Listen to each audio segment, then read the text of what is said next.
हाँ, लड़कों में से बताओ भाई। पीछे कल जो प्रश्न दिया उसका उत्तर बताइए। कोई भी बता दो, तीनों में से एक ही।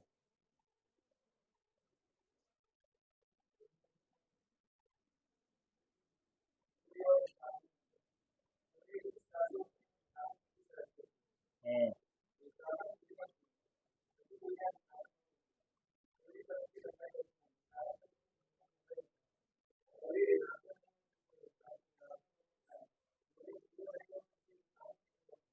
बिल्कुल सही है। आगे लगभग सारे पॉइंट एक बार वापस बोल दो जोर से कुछ। ये आगे जो है हाँ, सुना नहीं, सुन लिया क्या सबने? हाँ, एक बार वापस बोल दो। दूरी अदिश राशि होती है, जबकि विस्थापन क्या होता है? सदिश राशि होती है। कहने का मतलब उसको मापने के लिए मात्रक के साथ साथ किसकी जरूरत पड़ती है? दिशा की भी जरूरत पड़ती है। हाँ। विस्थापन क्या होता है? विस्थापन जो है दूरी हो सकता है। हाँ। सभी दूरियां विस्थापन हो ये जरूरी नहीं है। दूरी ओवरऑल जो पथ की लंबाई है, टोटल जितना भी पदार्थ या वस्तु या कण द्वारा चली गई दूरी है वो होता है पथ पूरा। विस्थापन पथ की न्यूनतम लंबाई। जबकि विस्थापन क्या होता है?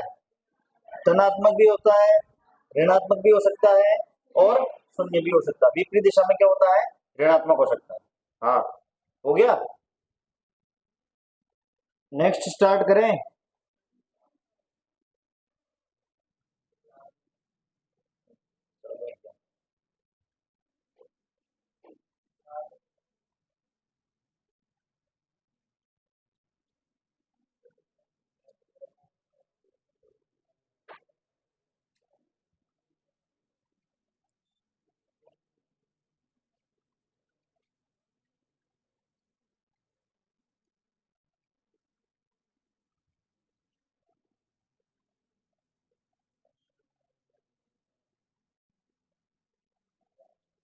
इसी में है।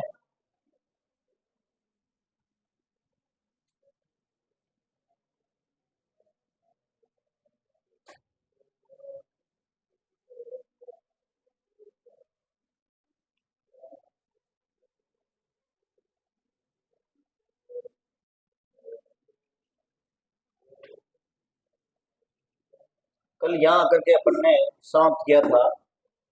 अब अपन पढ़ेंगे चाल। चाल जिसको अपन साधारण भाषा में स्पीड बोलते हैं। चाल का मतलब क्या होता है? जो इंग्लिश में अपन बोलते हैं स्पीड। छोटी क्लासों से ही पढ़ते आ रहे हैं। ये गणित का भी एक सवाल आता है, चाल बराबर दूरी बटा समय। चाल बराबर क्या होता है? दूरी बटा समय। ट्रेन वाले सवाल हल करते हैं तो उस समय ये आता है, ट्रेन या बस वाले सवाल। तो चाल का मतलब होता है दूरी बटा समय। कोई भी कण या कोई भी पदार्थ या वस्तु है, जितनी दूरी चलती है और वो कितने समय में चलती है, उसका भाग लगाते हैं तो अपने को क्या प्राप्त होता है?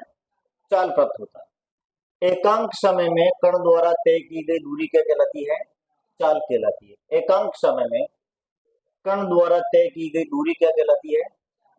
बहुत सारे ऐसे परिभाषाएं आती है विज्ञान में कि भाई एकांक समय, एकांक समय क्या आता है? एकांक समय में ये किया गया काम ये कहलाता है। एकांक समय में विद्युत धारा वाले भी बहुत सारे विभवांतर वाले विद्युत धारा के वोल्ट की परिभाषा, एम्पियर की परिभाषा अपन पढ़ते हैं, उसमें एकांक आता है। एकांक का मतलब क्या होता है? एक। एकांक का मतलब क्या होता है? अब इसी सूत्र में आप लोग देखिए, ये जो सूत्र बना एकांक समय में, अगर समय एक रख दे, यदि समय एक इकाई मान ले, कितना मान ले? आप पीछे आवाज आ रही है क्या? अगर समय को एकांक मान ले, एकांक समय में अगर समय को एकांक मान लिया तो चाल किसके बराबर हो जाएगी? किसके बराबर हो जाएगी? दूरी के बराबर हो जाएगी। किसके बराबर हो जाएगी? यानी बटा एक आ गया तो चाल बराबर दूरी हो जाएगा। कहने का मतलब यह है कि एकांक समय यदि हो तो एकांक समय में कण द्वारा तय की गई दूरी ही क्या बन जाती है? चाल बन जाती है। समय कितना हो? इकाई हो। तो एकांक समय में किसी भी वस्तु द्वारा चली गई दूरी चाल कहलाती है। यानी चाल बराबर क्या होता है? दूरी बटा समय, दूरी दे रखी है उसमें किसका भाग लगाना है, समय का भाग लगाना है। दूरी को आपको मापना मीटर में है और समय को किससे मापना है, सेकंड से। एमकेएस जो ऐसे स्टैंडर्ड इंटरनेशनल पद्धति है उसके अनुसार चाल एक अदिश राशि होती है। चाल कौन सी राशि होती है, अदिश राशि, क्योंकि चाल में दूरी समाहित है और दूरी खुद क्या है, अदिश राशि। दूरी क्या है, अदिश राशि। चाल का सूत्र होता है दूरी बटा समय, क्योंकि इसमें दूरी इंक्लूड है तो चाल अदिश राशि होती है। इसका मात्रक मीटर पर सेकंड होता है। चाल का मात्रक क्या होता है, मीटर पर सेकंड। इसको रटने की जरूरत नहीं है। क्यों नहीं है, क्योंकि चाल का सूत्र क्या होता है, चाल बराबर होता है दूरी बटा समय। दूरी का मात्रक मीटर, बटा का बटा, और समय का क्या होता है, मीटर पर सेकंड। ये किसका मात्रक हो जाता है, चाल का मात्रक। चाल का मात्रक क्या होता है, मीटर पर सेकंड। चाल का भाईबंध है वेग। जिस प्रकार दूरी का क्या था, विस्थापन था कि नहीं था। दूरी एक अदिश राशि है, विस्थापन क्या है, उसी प्रकार चाल क्या है, अदिश। वेग क्या है, चाल में किसका प्रयोग होता है, दूरी का, तो वेग में किसका प्रयोग होगा, विस्थापन का। किसका प्रयोग होगा, विस्थापन। वेग बराबर उसमें क्या था, दूरी बटा समय था। चाल में क्या है, दूरी बटा समय है, जबकि वेग में क्या है, विस्थापन बटा समय।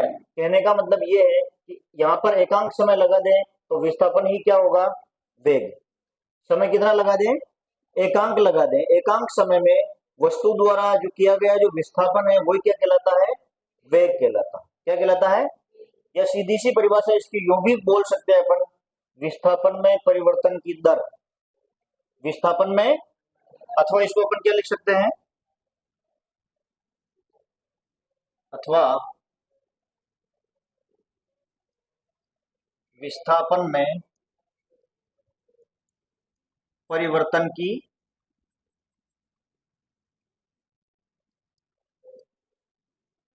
दर वेग कहलाता है। विस्थापन में परिवर्तन की दर क्या कहलाता है, वेग कहलाता है। विस्थापन में परिवर्तन की दर को क्या कहते हैं, वेग कहते हैं। यानी परिवर्तन की दर का मतलब बटा समय हो गया। परिवर्तन की दर का मतलब क्या हो गया, बटा समय, विस्थापन बटा समय। एकांक समय में कण द्वारा तय किया गया विस्थापन। एकांक समय में कण द्वारा जो विस्थापन तय किया जाएगा, यानी कि अगर अपन समय कितना मान ले, एकांक मान ले, तो उसका विस्थापन ही उसका क्या हो जाएगा, वेग हो जाएगा। एकांक समय में वस्तु द्वारा तय किया गया विस्थापन या कण द्वारा तय किया गया विस्थापन ही कण का क्या कहलाता है, वेग कहलाता है। वेग एक सदिश राशि होती है। इसमें किसकी जरूरत होती है, दिशा की, क्योंकि इसके सूत्र में क्या शामिल है, विस्थापन शामिल है। क्या शामिल है, और विस्थापन स्वयं क्या है, सदिश राशि है।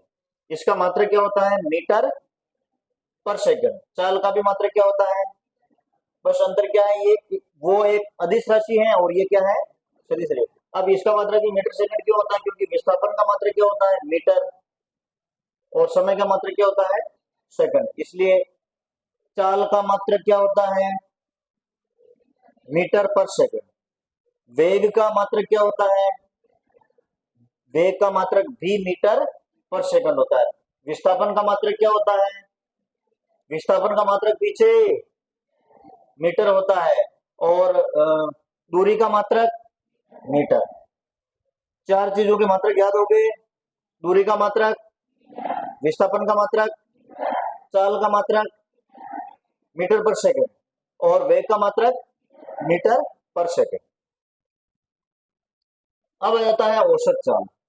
यहां से माना कि आप लोग भिलवाड़ा जाते हो, कहाँ जाते हैं, यहाँ से अपन भिलवाड़ा जाते हैं, तो कोई कहता है मैं इतनी स्पीड से गया, कितनी स्पीड से, माना कोई कहता है भाई मैं 70 की स्पीड से यहाँ से सवीपुर से भिलवाड़ा गया, लेकिन ये संभव नहीं है। कैसे संभव नहीं है, एक ही स्पीड से जहां पर अगरपुरा में इतने ब्रेकर आते हैं और वहां पर 70 की एक लगातार स्पीड से चल पाना बहुत ही मुश्किल है। 70 की स्पीड से गया इसका मतलब वो नहीं गया है, उसको अपन एक समान चाल नहीं कह सकते।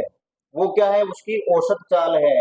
कहीं तो शायद हो सकता है कि वो 90 की स्पीड से चला हो, कहीं जब बीच में भैंस आ गई वहां 10 की स्पीड में भी चलना पड़ा हो, तो इन सभी को मिला करके अपन क्या कहते हैं, वो जो गया है वो जो अपनी स्पीड जो बता रहा है वो कौन सी स्पीड बता रहा है, औसत एवरेज स्पीड बता रहा है। कौन सी बता रहा है, एवरेज स्पीड बता रहा है। तो ऐसी स्थिति में क्या होता है, माना कि एक कोई वस्तु है, ये दूरी है ना, S1 और S2 क्या है, तो कुल दूरी बटा कुल समय। जैसे टोटल दूरी S1 यहां से यहां तक, S1 जो दूरी है वो T1 समय में तय की, यहां से यहां तक की जो दूरी है वो T2 समय में तय की। तो ये औसत चाल का मतलब क्या होता है, कुल दूरी बटा कुल समय, कुल चली गई दूरी बटा हुआ कुल समय। इसको क्या बोलते हैं, वी एवरेज, यानी चाल, औसत चाल क्या बोलते हैं। औसत चाल का एक सूत्र तो ये हो गया, दूरी से संबंधित। किससे संबंधित है, दूरी, किससे संबंधित है, दूरी से। माना कि x कोई व्यक्ति है, वो A स्थान से B स्थान तक पहुंचता है, यहाँ की दूरी माना कि 20 किलोमीटर है। कितनी है, 20 किलोमीटर है, और वो 30 मिनट में पहुंचता है। कितने मिनट में, 30 मिनट में। फिर वही व्यक्ति आगे जाता है 10 किलोमीटर,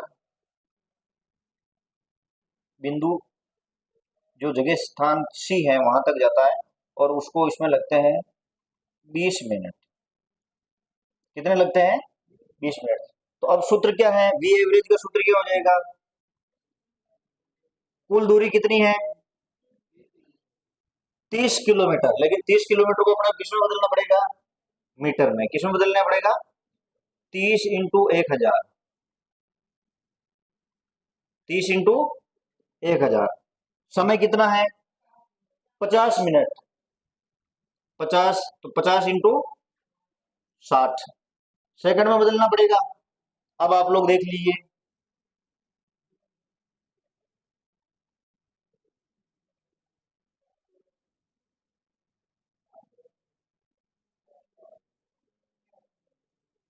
ये 6 से कट जाएगा ना सीधा,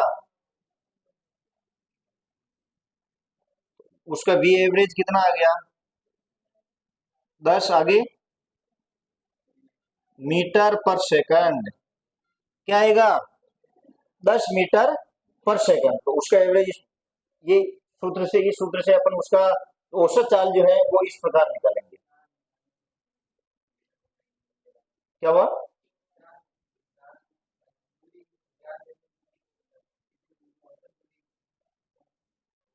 औसत दूरी नहीं है, टोटल दूरी, कुल दूरी बेटा लगा कुल समय। क्या निकालना अपने को, कुल दूरी, कुल चली गई दूरी बटा कुल समय। हाँ, इसी प्रकार ये दूसरी स्थिति है। पहली स्थिति के अंदर क्या था, अलग अलग दूरी, अलग अलग समय, अलग अलग दूरी थी और अलग अलग समय। तो उसमें क्या करते हैं अपन, दूरी को क्या कर लेते हैं, जोड़ देते हैं, और समय को भी क्या करते हैं, जोड़ करके उसमें भाग लगा देते हैं, तो औसत चाल आ जाता है। दूसरी स्थिति यह है, यहां से कोई व्यक्ति रवाना हुआ, वो कहता है कि भाई मैं इस स्पीड से यहां तक गया बी तक, और बी से वापस स्टार्ट होकर के इस स्पीड से सी तक गया। यहां पर दूरी नहीं है, यहां पर स्पीड है, यहां पर क्या है, स्पीड है। जैसे यदि कण आधी दूरी, ये आधी दूरी होगी, यहाँ पर ये क्या है, कण यहां से लगा करके ये आधी दूरी ये बता रहा है, आधी दूरी v1 चाल से तथा अगली आधी दूरी v2 चाल से, यानी कि यहाँ पर दूरी क्या है, समान है। माना कि कोई बच्चा जो है अपने घर से विद्यालय 10 किलोमीटर प्रति घंटा की रफ्तार से चल के जाता है। कितना, 10 किलोमीटर, कहाँ जाता है, विद्यालय। अपने घर से विद्यालय 10 किलोमीटर प्रति घंटा की रफ्तार से जाता है, और विद्यालय से वापस, क्योंकि उसको खुशी होती है, 12 किलोमीटर प्रति घंटा की रफ्तार से वापस घर आता है। उस स्थिति में अगर अपने को क्या निकालना हो, औसत चाल निकालनी हो, ये वाला सूत्र काम में लेना। जहां पर दूरी क्या है, समान है, दूरी क्या है, समान है, लेकिन स्पीड क्या है, अलग अलग है। उस स्थिति के अंदर अपने को सूत्र कौन सा काम में लेना है, 2v1 2 इंटू 10 इंटू 12, कितना, अभी अपन ने जो सवाल किया उसके आधार पर बता रहा हूं, 2 इंटू 10 इंटू 12 अपॉन 10 प्लस 12 है, ये वाला सूत्र लगेगा, जिसमें दूरी क्या है, समान है, घर से विद्यालय जाना और विद्यालय से वापस घर आना, लेकिन स्पीड क्या है, अलग अलग है। स्पीड क्या है, अलग अलग। समझ में आ गई बात।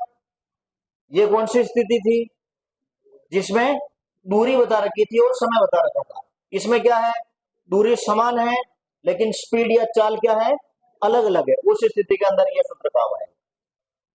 तीसरी स्थिति, यदि कण आधे समय, यहां पर समय समान आएगा, क्या है, यदि कोई कण आधे समय तक v1 चाल से और आधे समय तक v2 चाल से, यानी 10 मिनट तक तो माना कि कोई कण 20 की स्पीड से गति करता है और अगले ही 10 मिनट में वो उसकी स्पीड माना कि 40 हो जाती है, तो उस स्थिति के अंदर यहां पर समय क्या है, समान है। समय क्या है, समान है। उस स्थिति के अंदर औसत चाल जो है वो इसका सूत्र लगेगा v1 प्लस v2 अपॉन 2। इससे संबंधित कुछ सवाल भी है। एक कण 100 मीटर दूरी 5 सेकंड में, कितनी दूरी है, ये पहले के ऊपर आधारित है।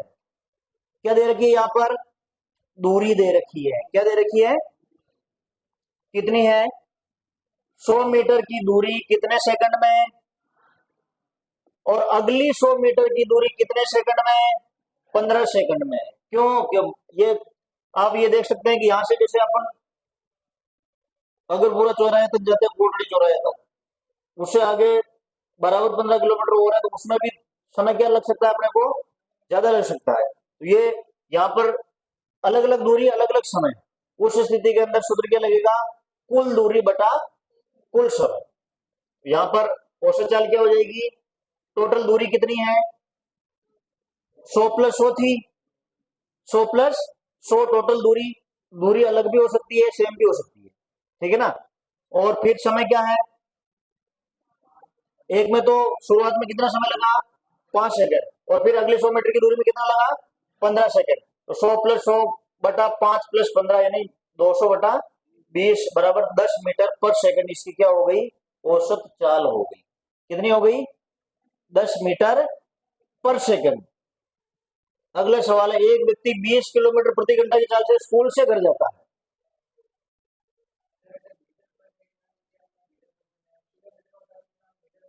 बिल्कुल एक ही कहीं रखना है अपने को।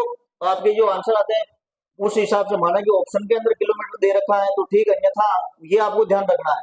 माना कि मीटर पर सेकंड में दे रखा, तो आपको किलोमीटर में अगर सवाल में दिया तो किलोमीटर को क्या करेंगे, मीटर में बदल लेंगे। क्यों, क्योंकि 1 किलोमीटर में कितने मीटर होते हैं, 1000 मीटर होते हैं। 1000 से गुणा कर दो, क्या करना है, 1000 से गुणा करना है। क्या फर्क पड़ रहा है, टोटल दूरी आ रही है ना, कौन से दो अलग कहाँ है,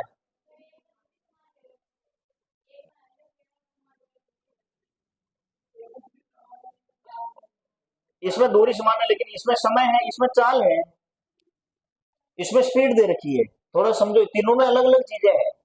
तीनों में क्या है, इसमें क्या है, कुल दूरी और समय है, इसमें कुल दूरी और समय है। इसमें इसमें क्या है, दूरी है, समान दूरी। इसमें क्या है, आप लोग घर का उदाहरण याद रख लो, घर से स्कूल वाला। इसमें क्या है, समान तो है दूरी और अलग अलग क्या है, चाल। इसमें समय नहीं है, इसमें स्पीड है। दोनों इसमें है और इसमें बिल्कुल ही अलग है। इसमें क्या है, दूरी और समय। इसमें क्या है, समान दूरी। इसमें दूरी कोई सी भी हो सकती है। इसमें क्या है, समान दूरी लेकिन चाल अलग अलग, यानी डेस्टिनेशन सेम है, डेस्टिनेशन की दूरी, आने और जाने की दूरी क्या है, सेम है। या यूं भी हो सकता है, दूरी दूरी में जैसे यहां से आप 10 किलोमीटर गए, अगले 10 किलोमीटर पुणे, जरूरी थोड़े कि भाई जा करके वापस ही आना है। यूं भी तो हो सकता है, ए से रवाना हुए 10 किलोमीटर की दूरी, माना कि 30 की स्पीड से गए, किस स्पीड से गए, 30 की स्पीड से। अगले 10 किलोमीटर 40 की स्पीड से गए, दूरी तो क्या है, दूरी तो समान ही है, दूरी तो क्या है, समान है, लेकिन स्पीड क्या है, अलग अलग है। उस स्थिति के अंदर यह सूत्र ही लगेगा। दूरी जब समान हो, दूरी क्या हो, समान हो लेकिन चाल क्या हो, अलग अलग हो, उस समय ये सूत्र लगाना है। इधर दूरी दे रखी हो, ये तो सिंपल सा सूत्र है ना, चाल बराबर दूरी बटा समय। इसमें दूरी दे रखी है और क्या दे रखा है, समय। दोनों दे रखा है तो सीधा सही है कि भाई दूरी को जोड़ लो, समय को जोड़ लो। अब इस वाले सूत्र को क्या इसमें अप्लाई कर सकते हैं क्या आप लोग? इसमें समय का मिल रहा है आपको, समय है क्या, दूरी बटा समय करना चाहिए, समय कहां से निकालोगे, इसलिए इसका सूत्र अलग है। अब इसमें वापस अलग है, ये इसमें समय समान दे रखा है, इसमें क्या दे रखा है, समय। जैसे 10 मिनट में इतनी स्पीड से और अगले 10 मिनट में वापस इतनी स्पीड से। पहले क्या दे रखे थे, दूरी समान थी, क्या थी, दूरी समान। अब क्या है, समय समान है, स्पीड अलग अलग है। तीनों कंडीशन वापस बता रहा हूं। कंडीशन नंबर 1 जिसमें सिंपल सा दूरी और क्या दे रखा है, समय दे रखा है, उसी से अपन चाल निकालते हैं, उसी से अपन क्या निकालते हैं, क्योंकि चाल का सूत्र क्या होता है, दूरी बटा समय। दूसरी कंडीशन के अंदर क्या है, दूरी समान है लेकिन उस दूरी को चलने में स्पीड क्या है, अलग अलग है। तीसरी कंडीशन कौन सी है, समय समान है। एक व्यक्ति 10 मिनट में यहां से कोटड़ी जा सकता है और एक व्यक्ति 10 मिनट में कोटड़ी से भी आगे जा सकता है। तो समय समान लेकिन स्पीड क्या है, अलग अलग। तीनों कंडीशन पता चल गया। पहली कंडीशन में दूरी और समय दे रखा होता, दूसरी कंडीशन में क्या है, दूरी समान है लेकिन चाल क्या है, अलग अलग। तीसरी कंडीशन में समय समान है लेकिन चाल क्या है, अलग अलग। एक व्यक्ति 20 किलोमीटर प्रति घंटा की चाल से स्कूल से घर जाता है, एक व्यक्ति 20 किलोमीटर प्रति घंटा की चाल से स्कूल से घर जाता है तथा 30 किलोमीटर प्रति घंटा की चाल से घर से स्कूल जाता है, ये उल्टी स्पीड में जा रहा है। उसमें सूत्र क्या लगेगा, सेकंड वाला। कौन सा लगेगा, जिसमें दूरी क्या है, दूरी समान और चाल क्या है, अलग अलग। 2v1 v2, घर से स्कूल दौड़ भाग का किसके बीच में हो रही है, घर से स्कूल, तो दूरी क्या हो गई, दूरी तो है समान और चाल क्या है, अलग अलग। उस समय सूत्र कौन सा लगेगा, 2v1 v2 upon v1 plus v2। 2v1 कितना है, v1 का मान 20 इंटू v2 का मान कितना है 30 बटा 20 प्लस 30, इसको गुणा कर लिए, 2 दूनी 4 3 12, 1200 बटा 30 और 20 कितना हो गए 50। इसको काट लीजिए, सिंपल सा है, 5 से काट लीजिए, 24 आ जाएंगे, 24 बन जाए 120। तो कितना आ गया, 24 किलोमीटर प्रति घंटा। ये चाल किसमें निकाल रखी है, किलोमीटर प्रति घंटा। इसी चाल को आप मीटर पर सेकंड में यहां से भी बदल सकते हैं, कैसे, 24 दे रखा है, किलोमीटर के स्थान पर क्या लिखो 1000, घंटे के स्थान पर क्या लिखो 3600, क्योंकि 1 घंटे में कितने सेकंड होते हैं 3600, कितने होते हैं 3600। अब आप लोग देखिए, कट रहे हैं क्या, 6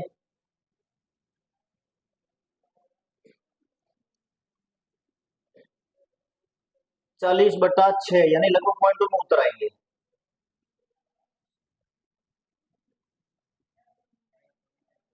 6.66 इस तरह से आ जाएंगे, मीटर पर सेकंड में आ जाएंगे, किसमें आ जाएंगे, मीटर पर सेकंड में। किलोमीटर प्रति घंटा को, क्योंकि 1 किलोमीटर में कितने मीटर होते हैं 1000, ये किलोमीटर पर आवर, आवर नीचे दे रखा ना बटा में, तो अपने को बटा में 3600 लिखना, क्योंकि 1 घंटे में सेकंड कितने होते हैं 3600। ये चीज समझ में आ गई आपको, कन्वर्ट करना समझ में आया कि नहीं आया पीछे। एक बस प्रथम 30 मिनट में, देखो यहां पर देखना, प्रथम 30 मिनट में 20 किलोमीटर की चाल से चलती है। शुरू के 30 किलो, शुरू के जो 30 मिनट है उसमें किस स्पीड से चलती है 20 किलोमीटर प्रति घंटा से, और अगले 30 मिनट, ये भी 30 मिनट और ये भी 30 मिनट, समय क्या है समान है, समय क्या है समान है, 40 किलोमीटर। यहां पर चाल क्या है अलग अलग, समय समान चाल अलग अलग। उस समय ये सूत्र लगेगा v1 प्लस v2 बटा 2, सिंपल सा, v1 बटा नहीं सॉरी v1 प्लस v2 बटा 2, क्योंकि समय तो क्या है, समान है। अब आप लोग v1 का मान कितना है 40, v2 का मान कितना है 20 बटा 2। समय चेंज नहीं है इस प्रकार, समय चेंज है वो फिर अलग निकालना पड़ेगा। ये क्या हो गया,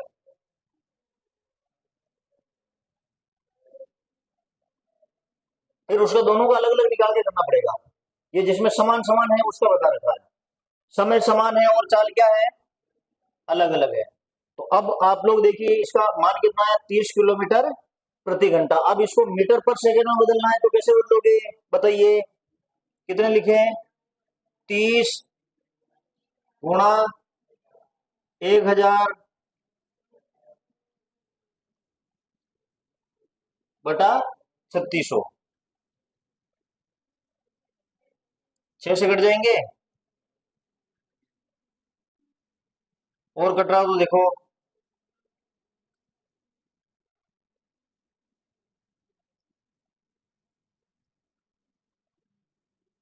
पच्चीस बटा 3 यानी कितने आ जाएंगे 8.33 मीटर पर सेकंड। जैसा ऑप्शन में आया वैसे आपको कर लेना।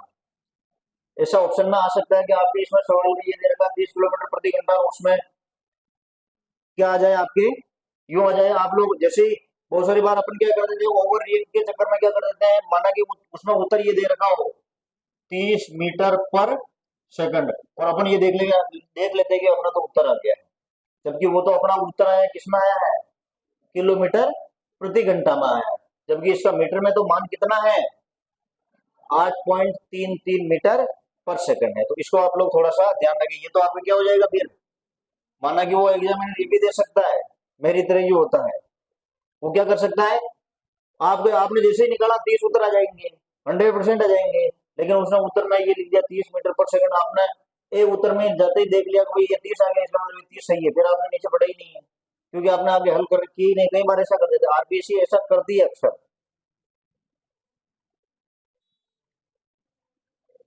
औसत वेग वही है, उसमें क्या था कुल दूरी था, इसमें क्या आ जाएगा कुल विस्थापन बटा कुल समय। तो विस्थापन का मात्रक क्या होता है मीटर, मीटर पर सेकंड हो गया, क्या हो गया मीटर पर सेकंड।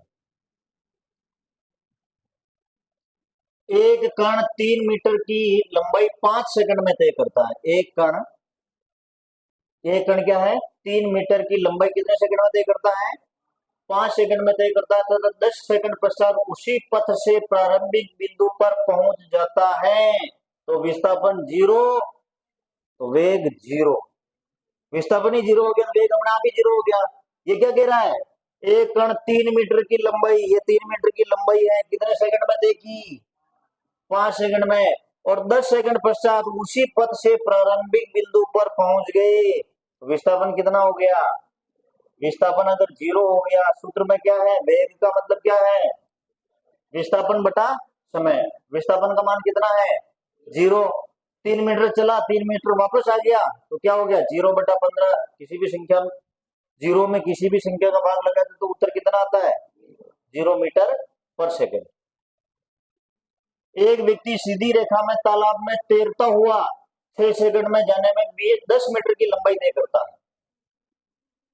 तालाब में 10 मीटर चलता है तो कितना समय लगता है 6 सेकंड। इसमें लंबा दे रखा है थोड़ा, यूं सीधा समझ लो आप लोग। तालाब है 10 मीटर जाना है, कितने समय में जाएगा 6 सेकंड में। आप लोग कल्पना कीजिए कि तालाब में व्यक्ति जा रहा है, कितने मीटर चला 10 मीटर चला, कितने समय में चला 6 सेकंड में, तथा वापस आने में 4 सेकंड में उसी लंबाई को तय करता है। 4 सेकंड में क्या करता है, उसी लंबाई को तय करता है। तो औसत चाल क्या होगी, दो प्रश्न पूछे यहाँ पर, एक तो औसत चाल क्या होगी, औसत वेग वापस आ गए तो औसत वेग तो क्या हो गया शून्य हो गया, क्योंकि विस्थापन कितना है जीरो।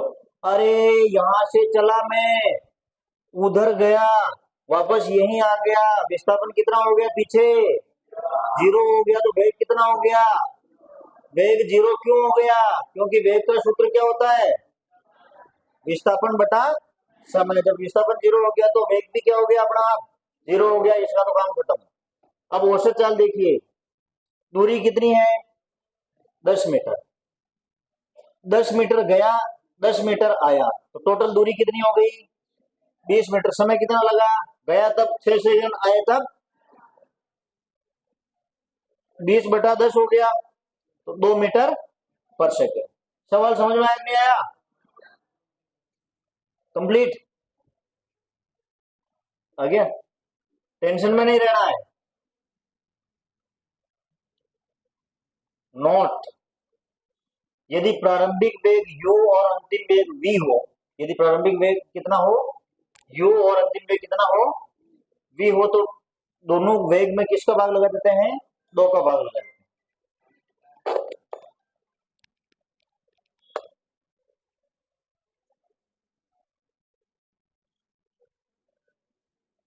यदि किसी वस्तु का प्रारंभिक वेग कितना हो u और अंतिम वेग क्या हो v,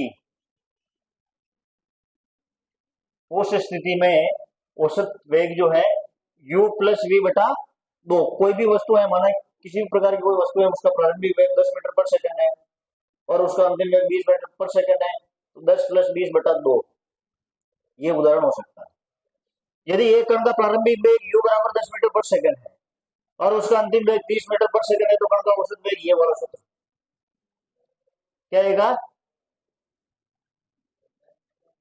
10 प्लस 30/2 बराबर 20 मीटर पर सेकंड।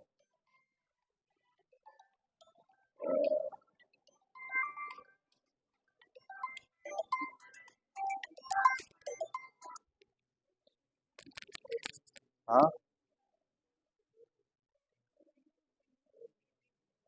कितने ले रहे हैं,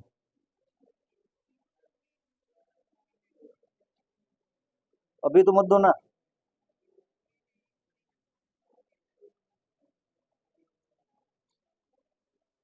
अरे बाद में आके बात कर लेंगे, अभी रहने दो, अभी तो डॉक्यूमेंट जमा करा के दो, डॉक्यूमेंट्स तो दे दो इनको, इनको बोल दो आ जाएंगे, ठीक है।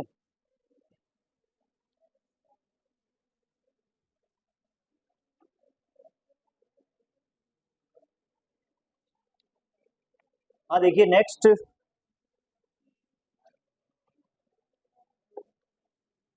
नेक्स्ट देखिए आप लोग, त्वरण, ये किस फैमिली का है, त्वरण किसका है, विस्थापन। सबसे पहले क्या आता है, विस्थापन, उसके बाद में आता है वेग, उसके बाद में आता है त्वरण, उसके बाद में क्या आता है त्वरण।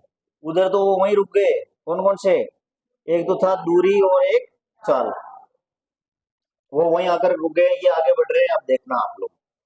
सबसे पहले विस्थापन, किसी वस्तु की प्रारंभिक और अंतिम स्थिति के बीच की सरल रेखीय दूरी को क्या बोलते हैं, विस्थापन बोलते हैं। किसी वस्तु की प्रारंभिक और अंतिम स्थिति के बीच की सरल रेखीय दूरी को विस्थापन बोलते हैं। वेग किसे कहते हैं, विस्थापन में परिवर्तन की दर को वेग कहते हैं। त्वरण किसे कहते हैं, वेग में परिवर्तन की दर को त्वरण कहते हैं। ये तीनों चीजें आपको समझ में आई कुछ। नंबर 1, विस्थापन, विस्थापन किसे कहते हैं, किसी वस्तु या कण की प्रारंभिक और अंतिम स्थिति के बीच की सरल रेखीय दूरी को विस्थापन कहते हैं। नंबर 2, वेग, विस्थापन में परिवर्तन की दर को क्या कहते हैं, वेग कहते हैं। नंबर 3, त्वरण, वेग में परिवर्तन की दर को क्या कहते हैं, त्वरण कहते हैं। अब आप लोग देख लीजिए, विस्थापन का मात्रक क्या होता है मीटर, इसका मात्रक क्या होता है और इसका मात्रक क्या होता है, इसमें भी परिवर्तन, इसका मीटर पर सेकंड होता है, तो इसका क्या, क्योंकि इसमें भी और परिवर्तन हो रहा है, परिवर्तन की दर है, तो मीटर पर सेकंड स्क्वायर। कंटिन्यू आप लोग याद रखें, विस्थापन का मात्रक, वेग का मात्रक, त्वरण का मात्रक, मीटर पर सेकंड स्क्वायर। समझ में आ गया। त्वरण को इंग्लिश में एक्सीलरेशन बोलते हैं, एक्सिलरेट करते हैं ना अपन गाड़ी को, वेग में परिवर्तन कहते हैं ना, कि कहते हैं एक्सिलरेट करो, यानी वेग में परिवर्तन करो, जिससे गाड़ी त्वरित होगी। जिससे क्या होगी? त्वरित। वेग में परिवर्तन को ही क्या बोलते हैं? वेग में परिवर्तन की दर को ही क्या बोलते हैं? त्वरण बोलते हैं, एक्सीलरेशन बोलते हैं। त्वरण को ए से रिप्रेजेंट किया जाता है। किससे? ए से। वेग में परिवर्तन की दर त्वरण कहलाती है, अर्थात ए बराबर वेग में परिवर्तन बटा समय। वेग में परिवर्तन बटा समय। जिस प्रकार अपन ने वेग का सूत्र निकाला था, क्या था? विस्थापन में परिवर्तन की दर, यानी विस्थापन बटा समय। उसी प्रकार वेग में परिवर्तन की दर को क्या बोलते हैं? त्वरण बोलते हैं, यानी वेग में परिवर्तन बटा समय। त्वरण भी क्या है? सदिश राशि है। विस्थापन क्या है? वेग क्या है? और त्वरण भी क्या है? क्योंकि ये एक ही परिवार के सदस्य हैं। किसके हैं? एक ही परिवार के। त्वरण सदिश राशि होती है, इसका मात्रक मीटर पर सेकंड स्क्वायर। अगर इस सेकंड स्क्वायर को अपन इंटू में ले ले, ऊपर ले ले, तो क्या हो जाएगा? ये घातांक वाले नियम आपने पढ़े होंगे छोटी क्लासों में, छठी क्लास में। मीटर इंटू सेकंड -2 हो जाता है। ऊपर ले लेता है ना किसी घात को, वो माइनस में चली जाती है। यदि प्रारंभिक वेग u, वेग में परिवर्तन का मतलब क्या हो गया? प्रारंभिक वेग और अंतिम वेग, उसका अंतर। यदि किसी वस्तु का प्रारंभिक वेग जहां जहां पे भी u आएगा, इसका मतलब आप लोगों को ये समझना है कि वो कौन सा वेग है? प्रारंभिक वेग है। जहां जहां पे भी v आएगा, इसका मतलब वो कौन सा वेग है? अंतिम वेग। किसी वस्तु का प्रारंभिक वेग u है, t समय पश्चात, कब? t समय पश्चात उसका वेग v हो जाता है, यानी कि ये कौन सा वेग हो गया? अंतिम वेग। ये कौन सा हो गया? अंतिम वेग। तो त्वरण क्या होगा? a बराबर वेग में परिवर्तन। वेग में परिवर्तन का मतलब क्या होता है? अंतिम वेग माइनस प्रारंभिक वेग। अंतिम वेग माइनस प्रारंभिक वेग, वो क्या हो गया? वेग में अंतर या वेग में परिवर्तन। वेग में परिवर्तन की दर का मतलब क्या हो गया? समय, टी हो गया। क्या हो गया? टी। तो ए बराबर जहां जहां भी आपको ये त्वरण निकालने को मिले, वहां पर आप लोगों को ये सूत्र लगाना, ए बराबर वी माइनस यू बटा टी। इसी से गति का प्रथम समीकरण भी निकलेगा। गति का प्रथम समीकरण ए बराबर क्या हो गया? v माइनस यू बटा टी। ये क्या है? ये पूरी फ्रेज क्या है? वेग में परिवर्तन, और नीचे क्या है? दर। वेग में परिवर्तन की दर, उसको क्या बोलते हैं अपन? त्वरण। वेग में परिवर्तन की दर को क्या बोलते हैं? त्वरण बोलते हैं। त्वरण का मान धनात्मक, ऋणात्मक या शून्य हो सकता है। ठीक उसी प्रकार जैसे इसके परिवार का होता आया है। विस्थापन का, वेग का। ऋणात्मक त्वरण को क्या कहते हैं? मंदन कहते हैं। ऋणात्मक त्वरण को क्या बोलते हैं? मंदन। कैसे ऋणात्मक त्वरण कैसे हो जाएगा? अब अपन ने जैसे ये सूत्र निकाला, मंदन का मतलब धीमी गति के समाचार। जैसे किसी वस्तु का प्रारंभिक वेग 40 था और उसका t समय पश्चात उसका वेग 20 हो गया। कितना हो गया? 20 हो गया। अपन बाकी किसमें से क्या निकालेंगे? 20 में से 40। अब आप लोगों को ये भी पता चल जाएगा, अपनी बाइक पहले 40 की स्पीड में थी, अब 20 की स्पीड में हो गई, तो मंद हुई कि नहीं हुई? क्या हुई? मंद हुई कि नहीं? तो इस स्थिति को क्या बोलते हैं? इस स्थिति में आप लोगों को ये पता चलेगा कि 20 में से अपन 40 निकालेंगे तो त्वरण किस रूप में आएगा? ऋणात्मक में आएगा। किस रूप में आएगा? और उस ऋणात्मक त्वरण को अपन क्या बोलेंगे? मंदन बोलते हैं। क्या बोलते हैं? मंदन। यदि वस्तु का वेग नियत हो तो त्वरण का मान शून्य होगा। यदि वेग एक ही स्पीड से गाड़ी चल रही है, एक ही वेग से गाड़ी चल रही है, इसका मतलब उसमें त्वरण नहीं है। त्वरण का मतलब ही क्या है? वेग में परिवर्तन। जब वेग में परिवर्तन होता है तो ही क्या होता है? तो ही क्या होता है? क्या उत्पन्न होता है? त्वरण उत्पन्न होता है। कोई भी वस्तु त्वरित होती है। एक वस्तु विराम अवस्था से गति प्रारंभ करती है, यानी कि उसका प्रारंभिक वेग कितना है? शून्य है। कितना है? कोई भी वस्तु विराम अवस्था में है, इसका मतलब उसका वेग कितना है? शून्य है। एक वस्तु विराम अवस्था से गति प्रारंभ करती है, यानी कि u is equal to 0। u is equal to क्या है? जीरो, तथा 6 सेकंड पश्चात कितना समय दे रखा है, 6 सेकंड पश्चात 24 मीटर पर सेकंड हो जाता। आप लोग इसको डेली जीवन में भी यूज कर सकते हैं। लड़कियां स्कूटी चलाती हैं, लड़के हेलीकॉप्टर चलाते हो या बाइक चलाते हो या कोई सा भी चलाते हो, उससे भी आप लोग अपनी बाइक से भी आप लोग पता लगा सकते हैं जैसे कितनी स्पीड से चल रही है, उसका प्रारंभिक वेग कितना है। फिर समय देख लेना आप, 10 सेकंड बाद में देखना उसका अंतिम वेग कितना है, उसे आप लोग एक्सेलरेशन निकाल सकते हैं, त्वरण आराम से निकाल सकते हैं, ठीक है ना। एक वस्तु विराम अवस्था से गति प्रारंभ करती है तथा 6 सेकंड पश्चात उसका वेग 24 मीटर पर सेकंड हो जाता है। कितना हो जाता है, जीरो से बढ़ करके कितना हो जाता है, वेग में परिवर्तन हुआ, कितना हुआ, 24 माइनस जीरो, सीधे ही निकल रहा है। वेग में परिवर्तन बटा समय, वेग में परिवर्तन बटा, इसको क्या बोलते हैं, अपनी वस्तु कहां से शुरू हुई, विराम अवस्था से शुरू होकर के 6 सेकंड में उसका वेग कितना हो जाता है, 24, तो 24 माइनस जीरो बटा 6, तो 24 में 6 का भाग लगाया तो त्वरण कितना आ गया, 4 मीटर पर सेकंड स्क्वायर, कितना आ गया, 4 मीटर पर सेकंड स्क्वायर। सिंपल सा सवाल, आ गया इसका उत्तर कंप्लीट।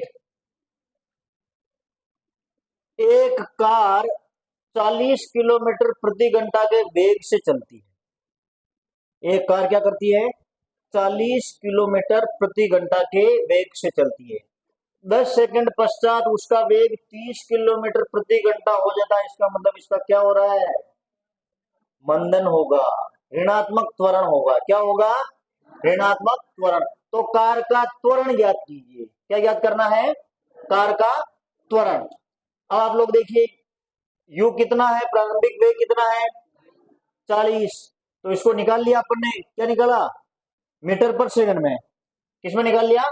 अब इसमें 5/18 डायरेक्ट भी कर सकते हैं, 5/18 कैसे आया, ऊपर किससे भाग लगाया, 1000 से, और नीचे किससे लगाया, 3600 से। तो इसको, इस पूरी फ्रेज को शॉर्ट में अपन लिखे तो कितने आ जाते हैं, 5/18। इस 5/18 की जगह आप 1000/3600 भी कर सकते हैं, या 5/18 भी कर दो तो कोई दिक्कत नहीं है। तो इसका निकाल दिया अपन ने, मीटर पर सेकंड में कितना आया, प्रारंभिक वेग 100/9 मीटर पर सेकंड। इसका अंतिम वेग कितना है, 30 किलोमीटर प्रति घंटा है, तो 30 इंटू 1000/3600 यानी 5/18। इसका निकाल दिया कितना है, 75/9 मीटर पर सेकंड।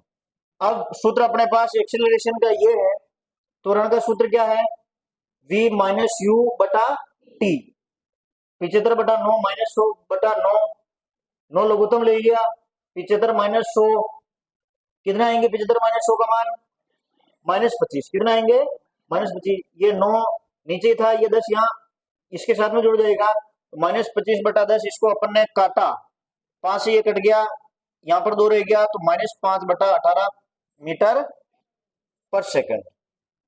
तो यहाँ पर ये क्या हुआ है,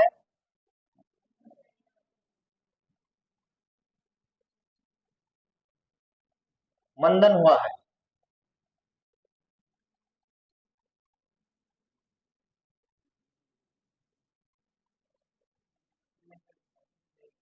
यहाँ से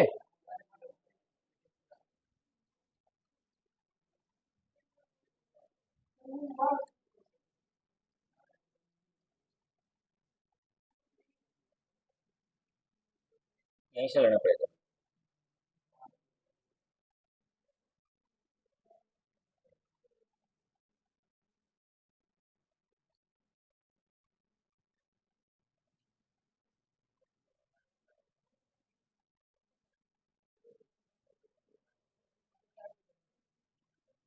कोई बात नहीं, यहाँ पर क्या होगा, ये मंदन हो गया, ऋणात्मक त्वरण है तो क्या हो गया, मंदन। ये सवाल को वापस देख लीजिए, आप लोग थोड़ा समझ लीजिए,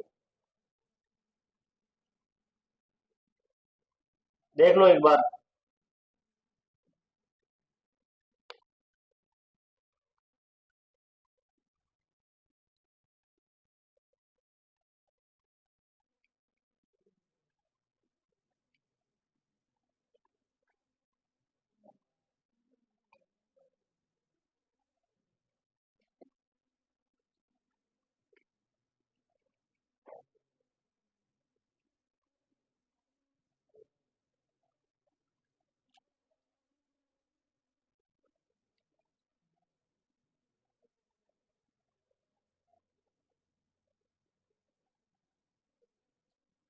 यहाँ पर बता रखा है ये 1 किलोमीटर का मतलब क्या होता है 1000 मीटर है। 1 घंटे का मतलब कितने सेकंड होते हैं 3600।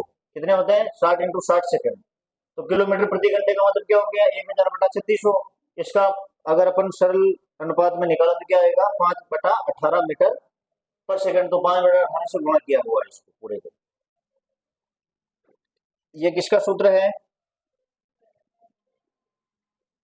त्वरण का सूत्र। 75 बटा 9 माइनस 100 बटा 9।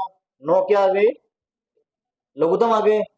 9 का भाग 9 में दिया तो कितनी बार गया एक बार। एक को किससे गुणा किया 75 से गुणा किया तो 75 माइनस का माइनस वापस इसका भाग इसमें लगाया तो एक को इससे गुणा किया तो 100। 75 माइनस 100 का मतलब कितना हो गया -25 बटा ये 9। ये 10 जो है इसके साथ में जुड़ जाएगा। गणित आपने थोड़ी बहुत पढ़ी हो तो ध्यान होगा। तो यहाँ से कटेगा तो ये 5 और ये यहाँ पर कितने रह जाएंगे 2। तो -5 बटा 18 मीटर पर सेकंड स्क्वायर। आगे देखिए एक वस्तु 5 मीटर पर सेकंड के वेग से गतिशील है। एक वस्तु कितने वेग से गतिशील है 5 मीटर पर सेकंड के वेग से गतिशील है।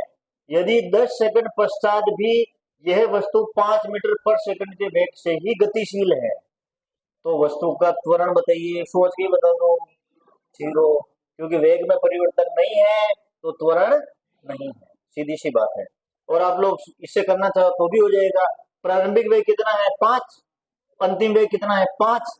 तो 5 में से 5 गया तो 0, ऊपर 0 हो गया, नीचे कितने गए भाग लगा दो बोले उत्तर क्या आएंगे 0 हो जाएगा।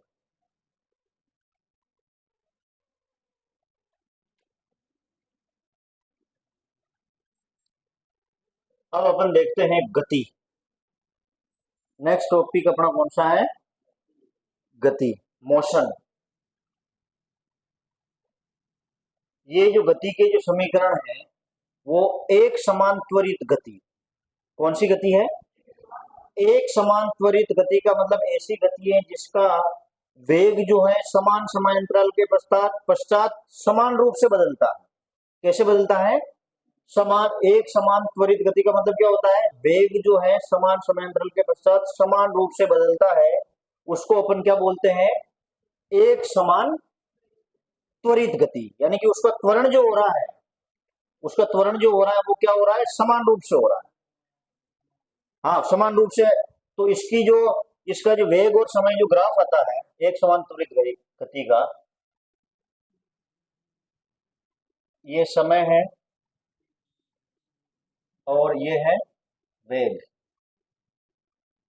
इसका वेग समय जो ग्राफ आता है वो एक सीधी रेखा आता है। ये एक समान त्वरित गति का ग्राफ है। समय के साथ साथ में उसका वेग क्या होता जाता है बढ़ता जाता है। उसको अपन क्या बोलते हैं एक समान त्वरित गति। और ये न्यूटन के जो गति के समीकरण है वो किसके लिए है एक समान त्वरित गति के लिए है। प्रथम समीकरण जो कि किसका है त्वरण का ही है। मैंने आपको बताया भी था पहले कि ये त्वरण का जो सूत्र है वो किसमें काम आएगा आपके गति के प्रथम समीकरण में। यहाँ पर a बराबर v माइनस यू बटा टी। तो यहाँ पर वज्र गुणा कर दो। क्या करना है वज्र गुणा कर दो। ये इससे गुणा कर लो और इसको इससे गुणा कर लो तो 80v माइनस यू।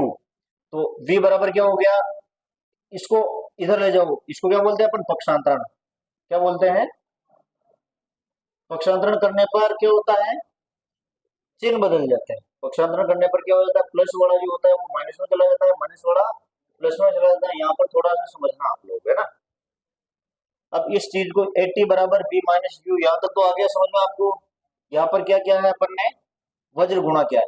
अब इसको अपन यूं भी लिख सकते हैं या v माइनस यू बराबर 80। कोई दिक्कत है क्या क्योंकि ये इसका मान इसके बराबर है। इसको चाहे इधर लिखो चाहे इधर लिखो कोई फर्क नहीं पड़ता। अब आप लोग देखिए यहाँ पर केवल क्या रखो v बराबर लगा दो और इसको उधर ले जाओ।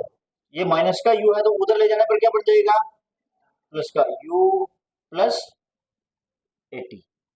क्या बन गया u प्लस 80। तो गति का प्रथम समीकरण क्या है v बराबर u प्लस 80 गति का प्रथम समीकरण क्या है? v बराबर u प्लस एटी। यह न्यूटन की गति का प्रथम समीकरण है। द्वितीय समीकरण क्या है? s बराबर ut plus half eighty square. s बराबर ut plus half eighty square.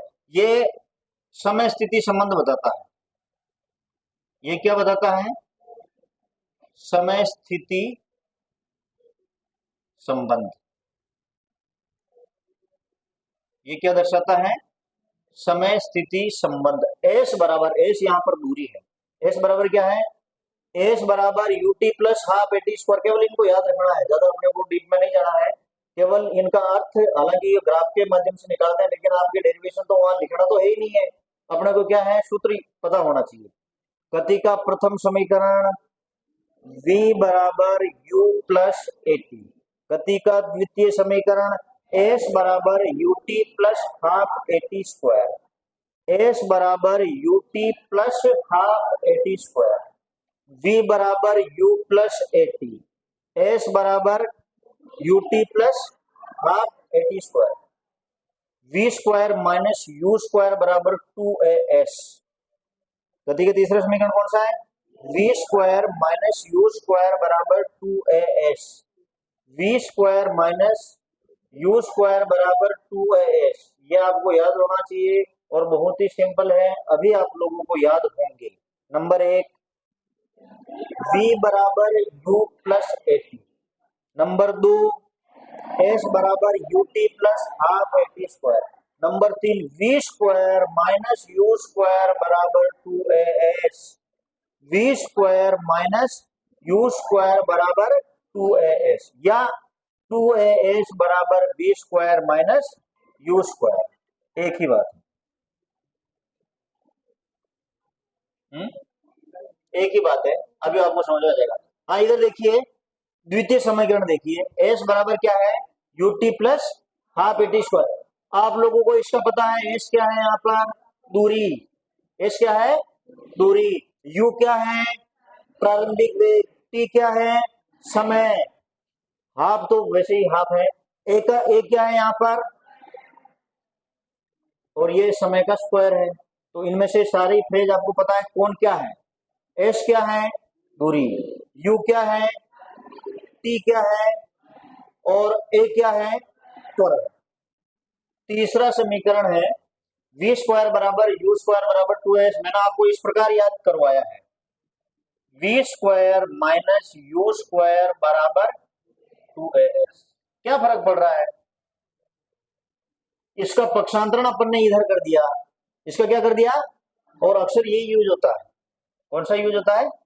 v square minus u, इसको इधर ले आए, पक्षांतरण कर दिया, चिन्ह चेंज हो गया, v square minus u square बराबर 2as। इस रूप में याद रखें, या फिर आपको इस रूप में याद रखना है 2as बराबर v square minus u square. समझ में आती बात? नंबर 1 v बराबर, वापस बताइए, v बराबर u plus eighty. Number 2 s बराबर ut plus half eighty square. Number 3 v square minus u square बराबर 2as। v स्क्वायर का मतलब क्या हो गया? v का मतलब क्या हो गया? अंतिम वेग। u स्क्वायर में u का मतलब क्या हो गया? a का मतलब क्या हो गया? s का मतलब क्या हो गया? दूरी, है ना? तो तीनों आपको गति के समीकरण याद हो जाना चाहिए। तीनों समीकरण एक समान त्वरित गति के ऊपर लागू होते हैं। किसके ऊपर? एक समान त्वरित गति के ऊपर। नंबर 1 v बराबर u plus eighty. Number 2 s बराबर ut plus half eighty square. Number 3 v square minus u square बराबर 2as। किसी को कोई शंका है? आगे बढ़े। उस लफड़े में बढ़ने की जरूरत नहीं अभी, है ना? कण त्वरित हो, कण क्या हो? त्वरित हो, तो उस समय क्या लगेगा? v बराबर u प्लस एटी, यानी त्वरित हो, यानी उसमें क्या विद्यमान हो? त्वरण विद्यमान हो। क्या हो? तो यहाँ पर ये समीकरण v बराबर u प्लस एटी, एस बराबर u t plus half t square v square minus you square बराबर 2s, है ना। कण मंदित है, इसका मतलब त्वरण क्या है, ऋणात्मक है। त्वरण क्या है, ये कि यही है, ज्यादा सोचने की जरूरत नहीं है। केवल त्वरण क्या है, मंदन में त्वरण क्या हो जाता है, ऋणात्मक हो जाता है। ये कई ये सूत्र है, यहाँ पर माइनस लगा रखे हैं। क्या लगा रखे हैं, माइनस। जब वस्तु गुरुत्व के अंतर्गत नीचे गिरती है, जब वस्तु क्या होता है, गुरुत्व के अंतर्गत नीचे गिरती है, आपको ये पता है कि भाई पृथ्वी पर गुरुत्वाकर्षण ज्यादा है। पृथ्वी पर क्या है, गुरुत्वाकर्षण ज्यादा है। इसका मतलब पृथ्वी की ओर कोई आ रही है, पृथ्वी का जो गुरुत्वीय त्वरण, जिसको अपन क्या बोलते हैं, जी, ग्रेविटेशन फोर्स, क्या बोलते हैं, ग्रेविटेशन फोर्स। अगर पृथ्वी के गुरुत्वाकर्षण बल की ओर यानी जी की ओर अगर ये कोई वस्तु गिर रही है, तो उस वस्तु का गुरुत्वीय त्वरण प्लस में होता है। किसमें होता है, कोई भी वस्तु ऊपर से नीचे गिरती है तो गुरुत्वीय त्वरण किसमें होता है, प्लस में होता है। तो यहाँ पर प्लस जी होगा, वस्तु ऊपर से नीचे की ओर, कोई भी वस्तु अपन ऊपर की ओर फेंकते हैं तो वो अपने आप नीचे की ओर आती है ना, प्लस की ओर, है ना। तो इस स्थिति के अंदर यहाँ पर अपना जो सामान्य त्वरण होता है उसकी जगह पर क्या लग जाएगा, गुरुत्वीय त्वरण। सामान्य त्वरण की जगह क्या लगा हुआ है, गुरुत्वीय त्वरण। बाकी फॉर्मूला वो का वही है। पहला अपना v is equal to u plus a t था, तो यहाँ पर क्या आएगा, v equal to u plus g t. जहां जहां पे भी a है वहां क्या आ गया, त्वरण की जगह क्या, कौन सा त्वरण आ गया, गुरुत्वीय त्वरण आ गया। त्वरण की जगह कौन सा त्वरण आ गया, गुरुत्वीय त्वरण। अब अपन वस्तु को ऊपर की ओर फेंकेंगे तो माइनस हो जाएगा, ऊपर की ओर फेंकेंगे तो क्या हो जाएगा, माइनस हो जाएगा। फेंक दो, वस्तु गुरुत्व के अंतर्गत ऊपर की ओर गति करती है तो उस समय माइनस जी होता है। क्या होता है, क्योंकि गुरुत्वाकर्षण बल के विपरीत फेंकते हैं अपन। गुरुत्वाकर्षण लगता है पृथ्वी की ओर, अपन उसको किस दिशा में फेंकते हैं, उसके विपरीत फेंकते हैं। जब विपरीत कोई चीज होती है तो वो कौन सी होती है, ऋणात्मक होती है। कौन सी होती है, तो यहाँ पर ऋणात्मक गुरुत्वीय त्वरण लग जाएगा, माइनस जी माइनस जी माइनस जी लग जाएगा। प्रारंभिक वेग उदाहरण है ये, प्रारंभिक वेग कितना है, 0। अंतिम वेग यहाँ पर v, ये तो हो गया ना वैसे। न्यूटन की गति का प्रथम समीकरण से u बराबर v बराबर u प्लस जी टी। यहाँ पर अगर ये प्रारंभिक वेग कितना हो, शून्य हो, क्या हो, प्रारंभिक वेग शून्य हो, उस स्थिति में v निकाला हुआ है। ये ज्यादा, ये तो कोई सा भी सवाल वो अपन कर लेंगे, इसमें कोई दिक्कत नहीं। एक वस्तु 5 मीटर पर सेकंड के वेग से पृथ्वी से ऊर्ध्वाधर ऊपर की ओर फेंकी जाती है। आप कल्पना कर लो भाई त्वरण क्या है, माइनस में है, और वो त्वरण अपने वाला नहीं है, कौन सा है, गुरुत्वीय त्वरण। कौन सा है, गुरुत्वीय त्वरण। एक वस्तु 5 मीटर पर सेकंड के वेग से पृथ्वी सतह से ऊर्ध्वाधर ऊपर की ओर फेंकी जाती है, तो अधिकतम ऊंचाई पर पहुंचने पर वस्तु द्वारा लिया गया समय बताइए। प्रारंभिक वेग कितना है, 5, और अधिकतम ऊंचाई पर वेग कितना हो गया। कोई भी वस्तु अपन ऊपर फेंकते हैं, अधिकतम ऊंचाई पर जाकर यहाँ जाकर उसका वेग कितना हो गया, 0 हो गया। कितना हो गया, 0। गति के प्रथम समीकरण से, गति का प्रथम समीकरण कौन सा है, v बराबर u प्लस ए टी है, v बराबर u प्लस ए टी। चूंकि अपन ने वस्तु को ऊर्ध्वाधर ऊपर की ओर फेंका है, गुरुत्वाकर्षण के विपरीत दिशा में फेंका है, इसलिए गुरुत्वीय त्वरण क्या हो गया, माइनस हो गया, नेगेटिव हो गया। तो v का मान कितना, अंतिम वेग कितना था, ऊपर जब पहुंची वस्तु अंतिम बिंदु पर उस समय वेग कितना था, 0, बराबर u प्रारंभिक वेग कितना था, 5, माइनस गुरुत्वीय त्वरण का मान कितना होता है, वैसे 9.8 मीटर पर सेकंड स्क्वायर होता है। कितना होता है, 9.8 मीटर पर सेकंड स्क्वायर होता है, लेकिन सवाल को सहूलियत से हल करने के लिए 10 मान लिया गया है। यहाँ पर कितना, 10 इंटू टी अपने को ज्ञात करना है। क्या ज्ञात करना है, टी। अब आप लोग देख लीजिए, 0 बराबर कितना हो गया, 5 माइनस 10 टी, कितना हो गया, यहां पर क्या है, 0 बराबर 5 माइनस 10 टी, कितना हो गया, 5 माइनस 10 टी। अब मैंने आपको ये भी बताया पहले, या इसको अपन यू भी लिख सकते हैं,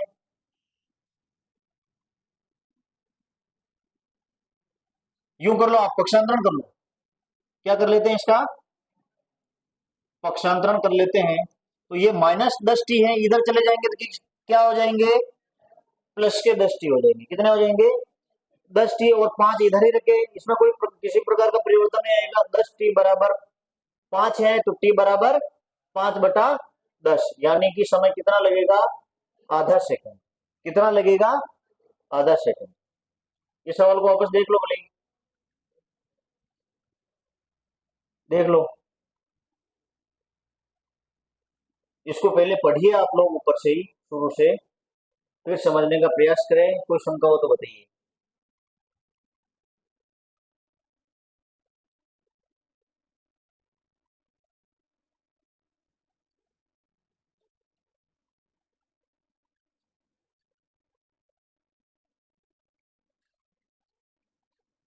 किसी भी वस्तु को अपन ऊपर फेंकेंगे, अधिकतम ऊंचाई पर जाकर के वस्तु का वेग कितना होगा, 0, क्योंकि वो ऊपर जाएगी नहीं। फिर एक अधिकतम ऊंचाई पर जाने के बाद में वो वापस कहाँ आएगी, नीचे की ओर आएगी। तो अधिकतम बिंदु जो है, अधिकतम ऊंचाई पर जो बिंदु है, वहां पर उसका वेग जो है वो कितना हो जाएगा, 0। इसलिए यहाँ पर अंतिम वेग कितना है, 0 है।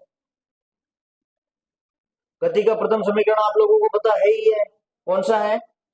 अब आप लोग ये जब सवाल हल करो तो उस समय ये मत सोच लेना ये तो कोई है ही नहीं प्रथम समीकरण, तो u माइनस जी टी, ये तो था ही नहीं। यहाँ पर माइनस जी ऋणात्मक क्यों है, क्योंकि गुरुत्वीय त्वरण के विपरीत दिशा में फेंकी जा रही है वस्तु। कहाँ फेंकी जा रही है, पृथ्वी का जो गुरुत्वाकर्षण बल है ना, उसके विपरीत दिशा में फेंकी जा रही है। इसलिए यहाँ पर कंफ्यूज मत हो जाना। तो बताया ना प्लस होगा, वो तो प्लस होगा, अभी पढ़ चुके हैं अपन। ऊपर से गुरुत्वीय त्वरण की दिशा में ही अगर वस्तु गिरेगी, त्वरण की दिशा में ही काम हो रहा है, तो प्लस ही होगा, क्योंकि ये सदिश राशि है। हो गया, एनी डाउट।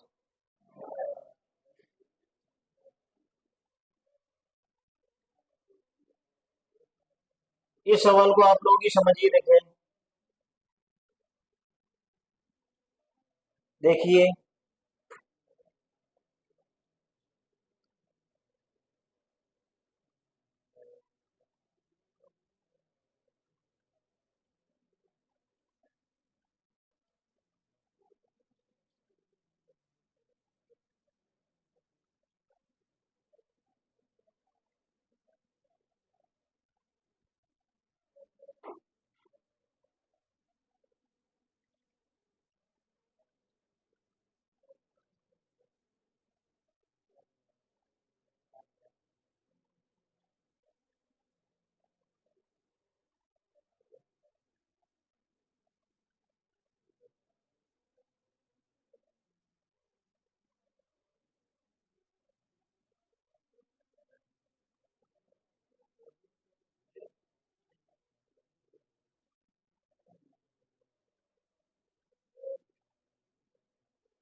इस सवाल में पीछे किसी को शंका है, कंप्लीट है।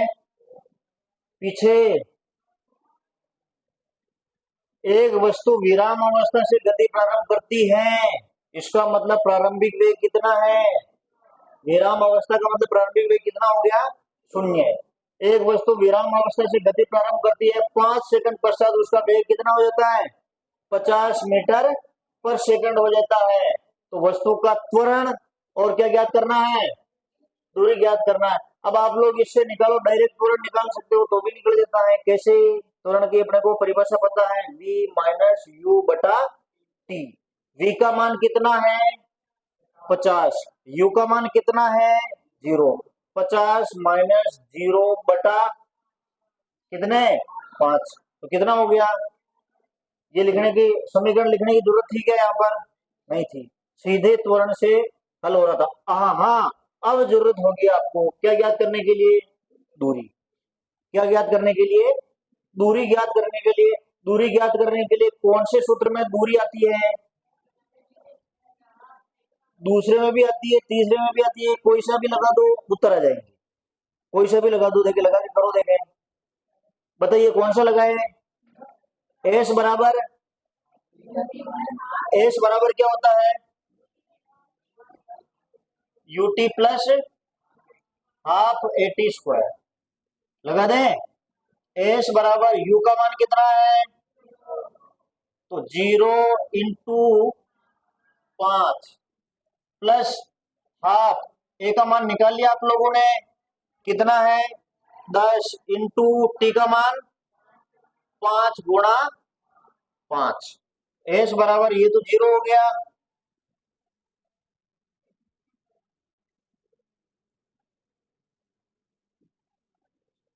बताइए दूरी कितनी आ गई? 125। ये सारी समान स्थिति अपन किस में निकाल रहे हैं? मीटर में है। दूरी कितनी आ गई? 125 मीटर। और कोई कहता है कि भाई नहीं मैं तो ये सूत्र से नहीं निकालूंगा, उससे भी निकाल लो। किसे?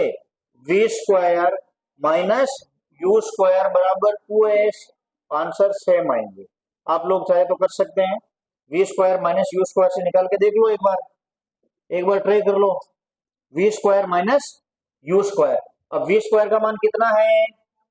50 इंटू 50। ये निकाल के देख लो, देखिए आंसर यही आते हैं नहीं आते, एक बार कर लो, 2 मिनट का समय लगेगा।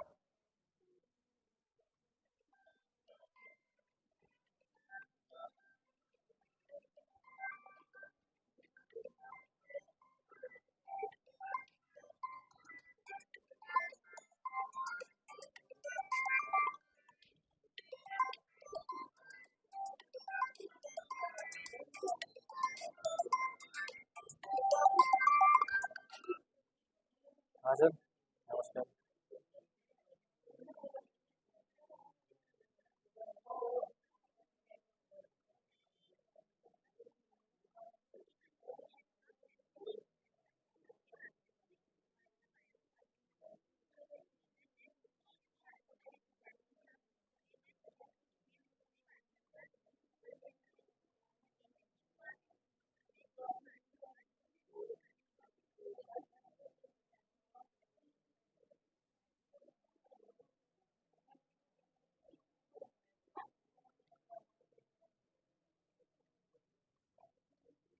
निकाल लिया।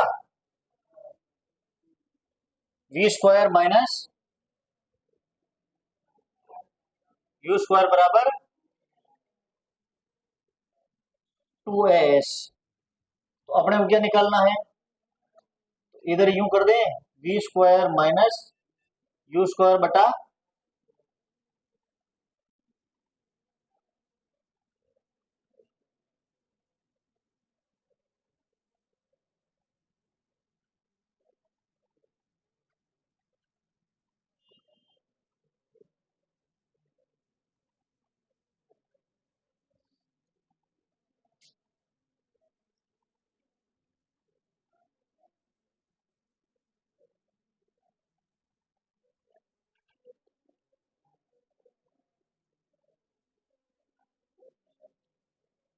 V square minus you square बराबर 2as।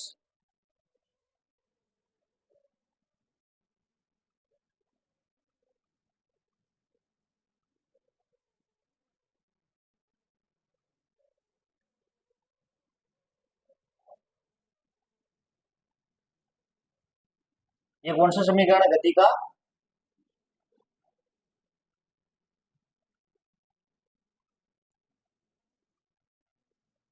तीसरा समीकरण। V square minus you square बराबर 2as। अपने को चाहिए s। V square minus you square बटा 2a। यहां से आप लोग इजी को निकाल सकते हैं।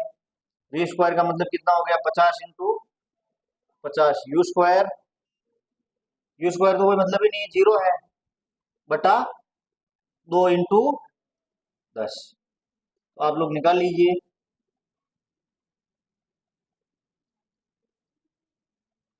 25 को 5 से गुणा कर लीजिए, कितने आ जाएंगे?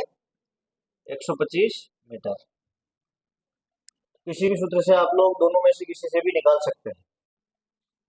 अब नेक्स्ट सवाल है, एक वस्तु 50 मीटर पर सेकंड वेग से गतिशील है। एक वस्तु किस वेग से गतिशील है? 50 मीटर पर सेकंड वेग से गतिशील है। 5 सेकंड पश्चात इसका वेग 30 मीटर पर सेकंड हो जाता है, तो वस्तु का मंदन ज्ञात कीजिए। बहुत ही सिंपल है। मंदन वो का वही त्वरण ज्ञात करना है। क्या ज्ञात करना है? पहले स्पीड कितनी, प्रारंभिक वेग कितना है, अंतिम वेग कितना है। अंतिम वेग माइनस प्रारंभिक वेग बटा समय। अंतिम वेग कितना है? 30 माइनस 50। 30 माइनस 50 का मान कितना आ गया? -20 बटा समय कितना है, तो कितना उत्तर आ जाएगा? -4 मीटर पर सेकंड स्क्वायर। -4 मीटर पर सेकंड स्क्वायर। इसने ये किया है, टेंशन लेनी नहीं है। आप लोग ये देखेंगे इसमें ये ज्ञान आप ये बता रहे हैं, एक ही बात है। एक ही बात है कि नहीं है? ये किससे आया? ये कहां से आया? त्वरण की परिभाषा से आया। कहां से आया है ये? गति का प्रथम समीकरण त्वरण की परिभाषा से आया है, जो कि कहां से बना है? ए बराबर क्या होता है? v माइनस यू बटा टी। आप इस सूत्र से हल करो, कोई दिक्कत नहीं है। आप लोग इस सूत्र से हल करो, क्यों इसमें पचड़े में पड़ो जिसमें पक्षांतरण करना पड़े, इधर उधर करना पड़े। सीधा सा हल हो रहा है, इसी सूत्र से आप लोग को हल कर लेना है। उत्तर किसमें आएंगे? माइनस में आ जाएंगे। किसमें आ जाएंगे? आप लोग इस सूत्र से लिख सकते हैं इसमें अपनी कॉपी में।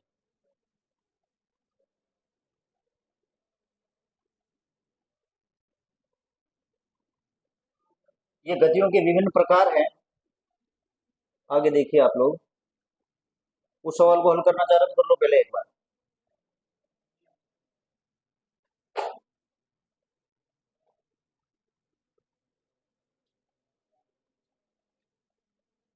जिस भी सूत्र से आपके सवाल हल हो रहा है उससे अपने को कर लेना चाहिए, ज्यादा उसमें नहीं जाना चाहिए कि भाई इसने क्या लगा रखा है, अपन ने क्या लगा। अगर अपने को राशि मिल रही है, दोनों में से कोई सी भी तो लगा सकते हैं आप लोग। हाँ, आवर्त गति। आवर्त का मतलब कोई भी स्थिति है उसमें पुनः पुनरावृत्ति होना। क्या होना? पुनरावृत्ति। यानी जब कोई कण निश्चित समय अंतराल पश्चात अपने पथ को दोहराता है या पुनरावृत्ति करता है, तो उसको क्या बोलते हैं अपन? आवर्त गति बोलते हैं। निश्चित समय अंतराल पश्चात कोई भी कण क्या करता है? अपने पथ को क्या करता है? वापस दोहराता है, तो उसको क्या बोलते हैं? आवर्त गति। आवर्त यानी बार बार आवर्ती होती है कण की, उसी जैसे आवर्त गतियां बहुत सारी प्रकार की हो सकती है। दोलन गति भी हो सकती है, सरल आवर्त गति हो सकती है, स्प्रिंग वाली भी हो सकती है, या फिर अपन ये वृत्ताकार गति अगर बार बार घुमाए वो भी हो सकती है। तो देख लीजिए इसके उदाहरण कौन से हैं आवर्त गति के? कण की वृत्ताकार पथ पर गति। कण कोई भी वृत्ताकार पथ पर बार बार गति करता है, इसका मतलब वो अपने पथ को क्या करता है? दोहराता है। पथ को क्या करता है? दोहराता है। ग्रहों की गति, ग्रह अपने कक्षा में चक्कर लगाते हैं कंटिन्यू, पुनः पथ को दोहराते हैं। सूर्य के चारों ओर चक्कर लगाते रहते हैं। नाभिक के चारों ओर इलेक्ट्रॉन की गति। नाभिक अपन ने पढ़ा है, उसके चारों ओर कौन चक्कर लगाते हैं? इलेक्ट्रॉन एक निश्चित कक्षा में चक्कर लगाते रहते हैं। वो भी एक किसका उदाहरण है?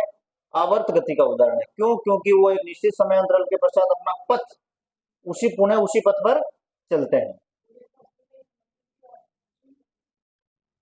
वो भी है, क्योंकि उसी पथ पर कोई भी वस्तु हो, कोई सी भी गति हो, अगर वो पुनः निश्चित समय अंतराल के पश्चात उसी पथ को दोहरा रही है, इसका मतलब वो कौन सी गति है? आवर्त गति, क्योंकि आवर्ती हो रही है। ये आवर्त गति के समय ये है, यानी यहां गया वापस यहां आया वापस, ये आवर्ती। इसको क्या बोलते हैं अपन? आवर्ती बोलते हैं। दोलन गति। दोलन गति का मतलब क्या होता है? झूला झूलते हैं नहीं झूलते अपन? अपनी माध्य स्थिति से जितना इधर जाए उतना ही इस साइड में जाना, उसको क्या बोलते हैं? दोलन गति।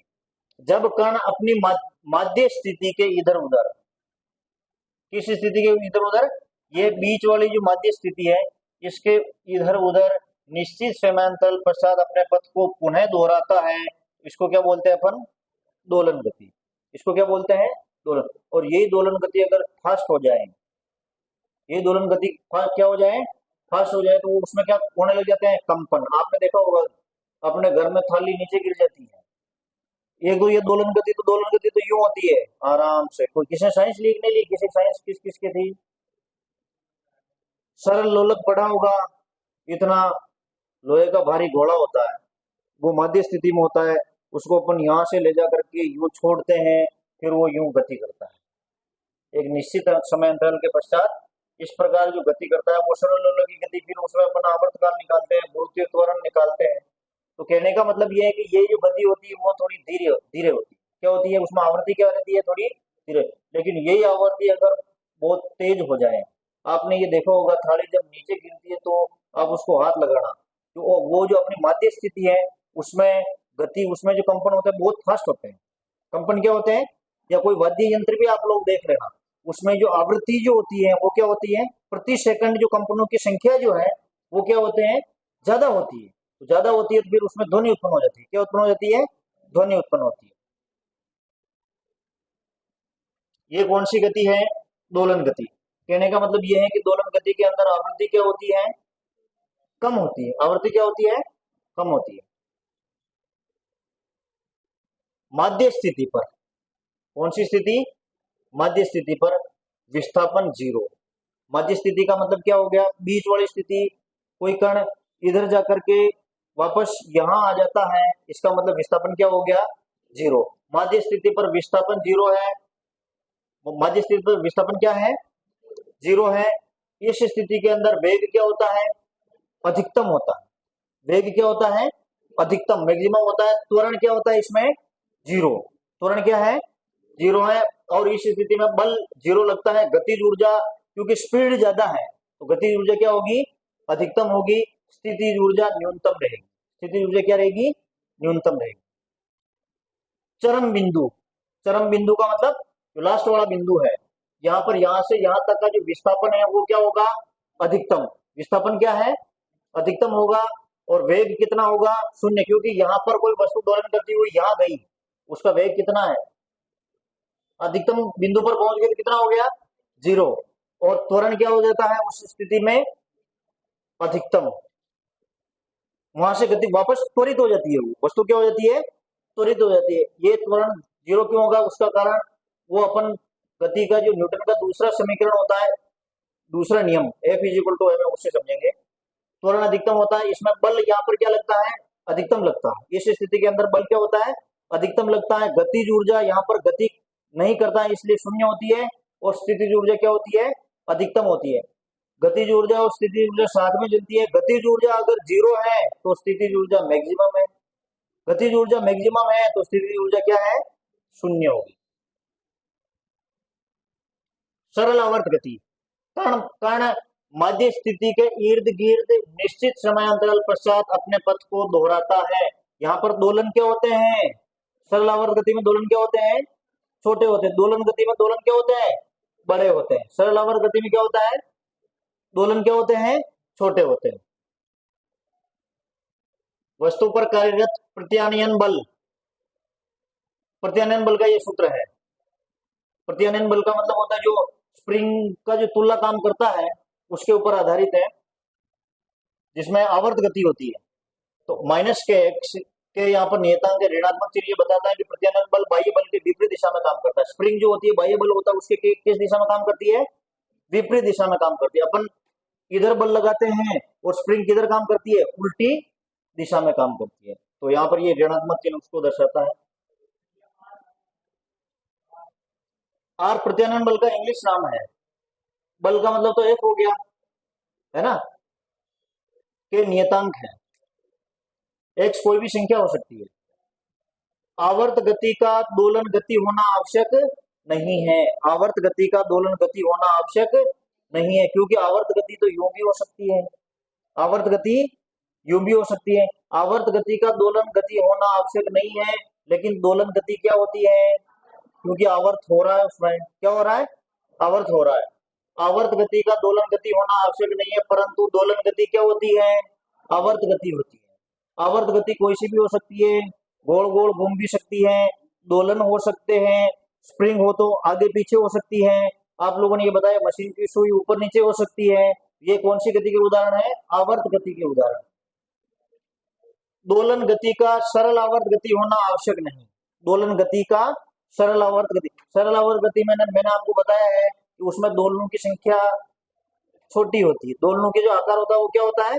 छोटा होता है, जिससे कंपन उत्पन्न होता है। क्या होता है?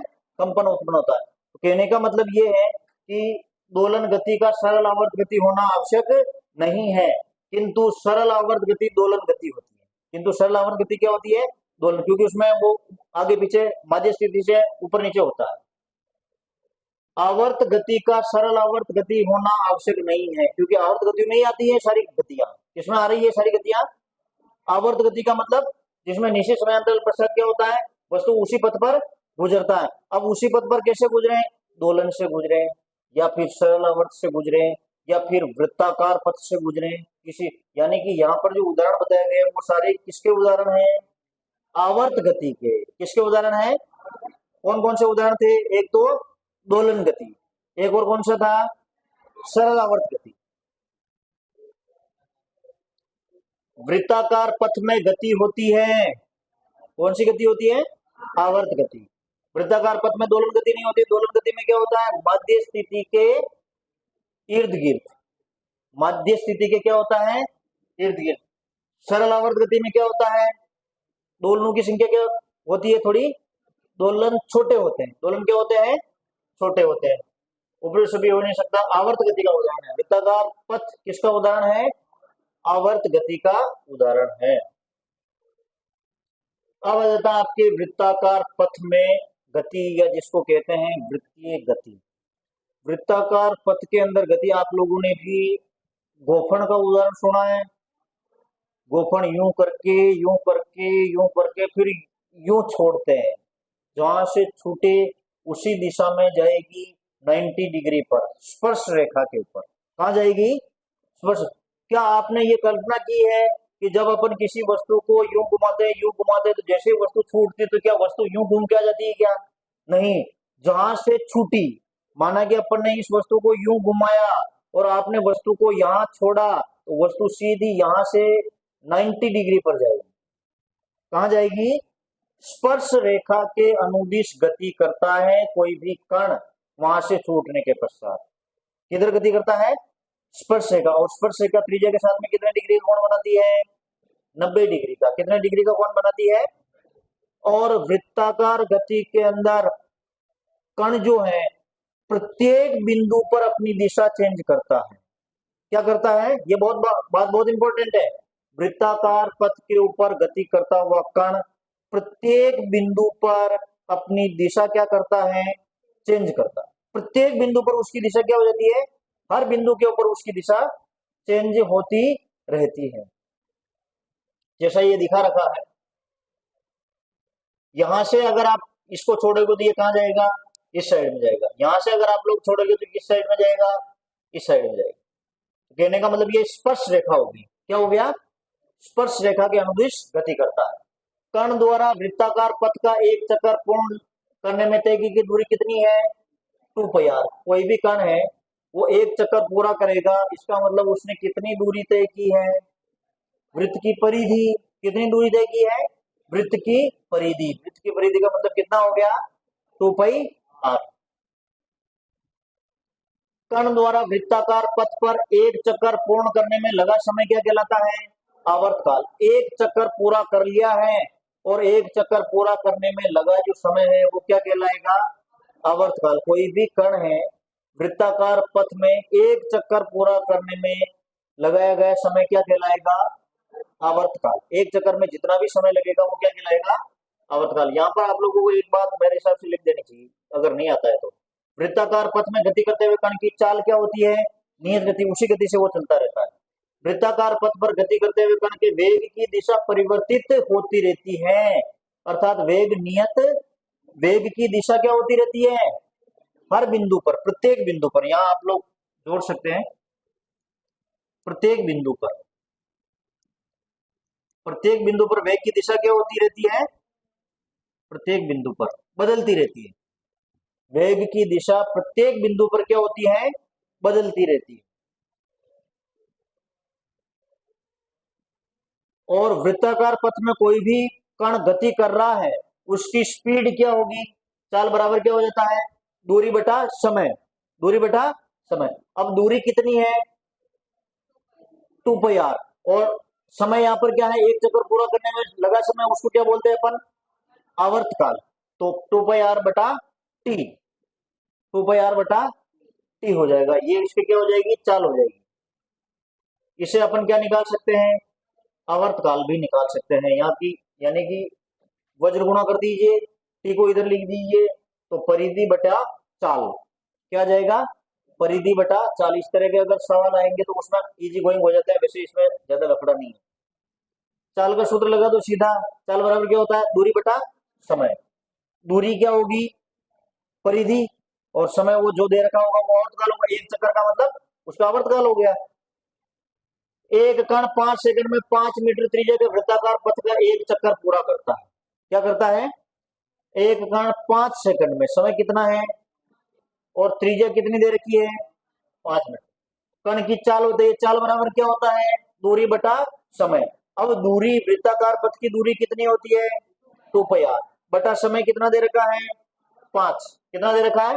5। तो 2πr 2 इंटू 3.5 का मान कितना होता है? 3.14 लिख दो, या फिर 22/7 लिख दो, कोई फर्क नहीं पड़ रहा, इंटू 5। तो कितना आ गया? चाल कितनी आ गई? 6.28 मीटर पर सेकंड। घूर्णन गति, ये गति कौन सी होती है?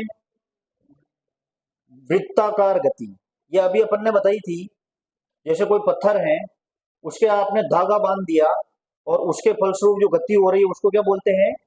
वृत्ताकार गति। लेकिन वृत्ताकार गति, इलेक्ट्रॉन घूमते हैं, वो भी एक वृत्ताकार गति का उदाहरण हुआ। लेकिन कोई भी पदार्थ अपने अक्ष पर घूमता है, क्या कहां पर घूमता है? जैसे केंद्र बिंदु पर, जैसे पृथ्वी अपने अक्ष पर घूर्णन करती है, जिससे क्या होता है? दिन रात बनते हैं। क्या बनते हैं? तो पृथ्वी अपने अक्ष पर जो घूर्णन करती है उसको अपन क्या बोलते हैं? घूर्णन गति। फिक्स पॉइंट के ऊपर, किसके ऊपर? फिक्स पॉइंट के ऊपर क्या करता है? कोई भी पिंड गति, पूरा का पूरा पिंड गति करता है। क्या करता है? पूरा का पूरा। जैसे अपन ने वृत्ताकार गति में देखा, हालांकि अपन ने वो किसी रस्सी से पत्थर बांध करके उसको घुमाया। अब ये जरूरी नहीं कि ब्रह्मांड में हर चीज को अपने को घुमानी पड़ेगी, कोई अन्य कण भी हो सकते हैं। जैसे ग्रह जो है सूर्य के चारों ओर चक्कर लगाते तो अपन उसको घुमाने थोड़े जाते हैं। तो वो कौन सी गति हो गई आपकी? वृत्ताकार गति है। कौन सी हो सकती है? वृत्ताकार गति हो सकती है। लेकिन यदि कोई पूरा का पूरा पिंड अपने अक्ष के ऊपर गति करें तो उसको क्या बोलते हैं अपन? घूर्णन गति। पूरा का पूरा पिंड जो है वो अपने अक्ष के ऊपर गति करे तो उसको क्या बोलते हैं? घूर्णन गति। जब वस्तु निश्चित अक्ष के सापेक्ष, अपने अक्ष के सापेक्ष गति करती है तो इसे घूर्णन गति कहते हैं। प्लेट की कील के सापेक्ष गति, उसी कील, पूरी वस्तु जैसे कील है, कील के ऊपर अपन उस पूरी प्लेट को अगर घुमाते हैं तो वो किस प्रकार की गति है? अक्ष के ऊपर घूम रही है। कौन सी गति है? पृथ्वी का अपने अक्ष पर घूमना, पृथ्वी का अपने अक्ष पर घूमना, पृथ्वी का सूर्य के चारों ओर चक्कर लगाना घूर्णन गति नहीं है। उसको अपन भूगोल की भाषा में परिक्रमण गति कहते हैं। क्या बोलते हैं? परिक्रमा करती है। क्या करती है? और यहाँ पर पृथ्वी अपने अक्ष पर घूमती है, उसको, वो कौन सा उदाहरण है? घूर्णन गति का उदाहरण है, जिसके फलस्वरूप क्या बनते हैं? दिन रात बनते हैं।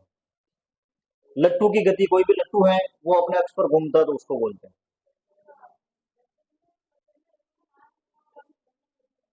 वो तो अपन थोड़ा घूम रहे हैं, अपन भी नहीं घूम रहे, प्लस वो तो अपन ने उसको गति दी है। पूरा वस्तु नहीं घूम रही है। पूरी वस्तु कहाँ? वो तो जो पत्थर बंधा हुआ उसी के बारे में अपन विचार कर रहे हैं, बीच में कोई है क्या और चीज? तो रस्सी तो गति करने में सहायता कर रही है, वो घूर्णन नहीं कर रही है। घूर्णन का मतलब पूरी वस्तु क्या करनी चाहिए?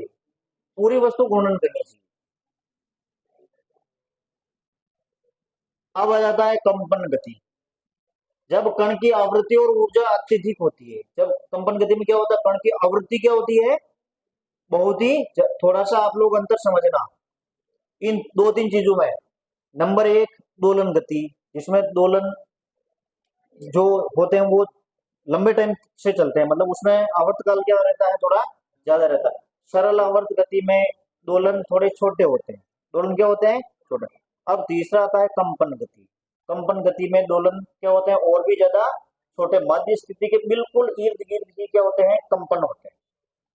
जब कण की आवृत्ति या ऊर्जा अत्यधिक होती है तो कण मध्य स्थिति के इधर उधर कंपन गति करने लग जाता है। क्या करने लग जाता है, कंपन गति। जैसे कोई भी धातु है, आप उसको चोट दीजिए तो क्या होता है, वो अपनी मध्य स्थिति के, क्या आपकी थाली ऐसा होता है, आपने कोई चोट दी, थाली अंदर से यूं बाहर से यूं ऐसे हो जाती है क्या, नहीं होती। अपनी मध्य स्थिति के बिल्कुल हल्की सी इधर उधर होती है। उसको क्या बोलते हैं अपन, कंपन गति बोलते हैं। क्या बोलते हैं, तीन गति आई है इससे संबंधित। पहली कौन सी है, कौन सी है, दोलन गति, झूला खाओ।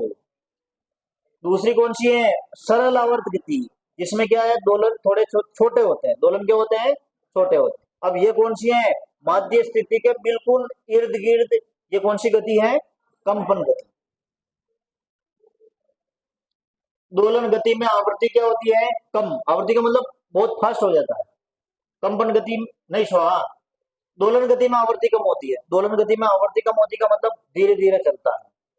फ्रीक्वेंसी क्या होती है, कम होती है। फ्रीक्वेंसी का मतलब प्रति सेकंड कंपनों की संख्या।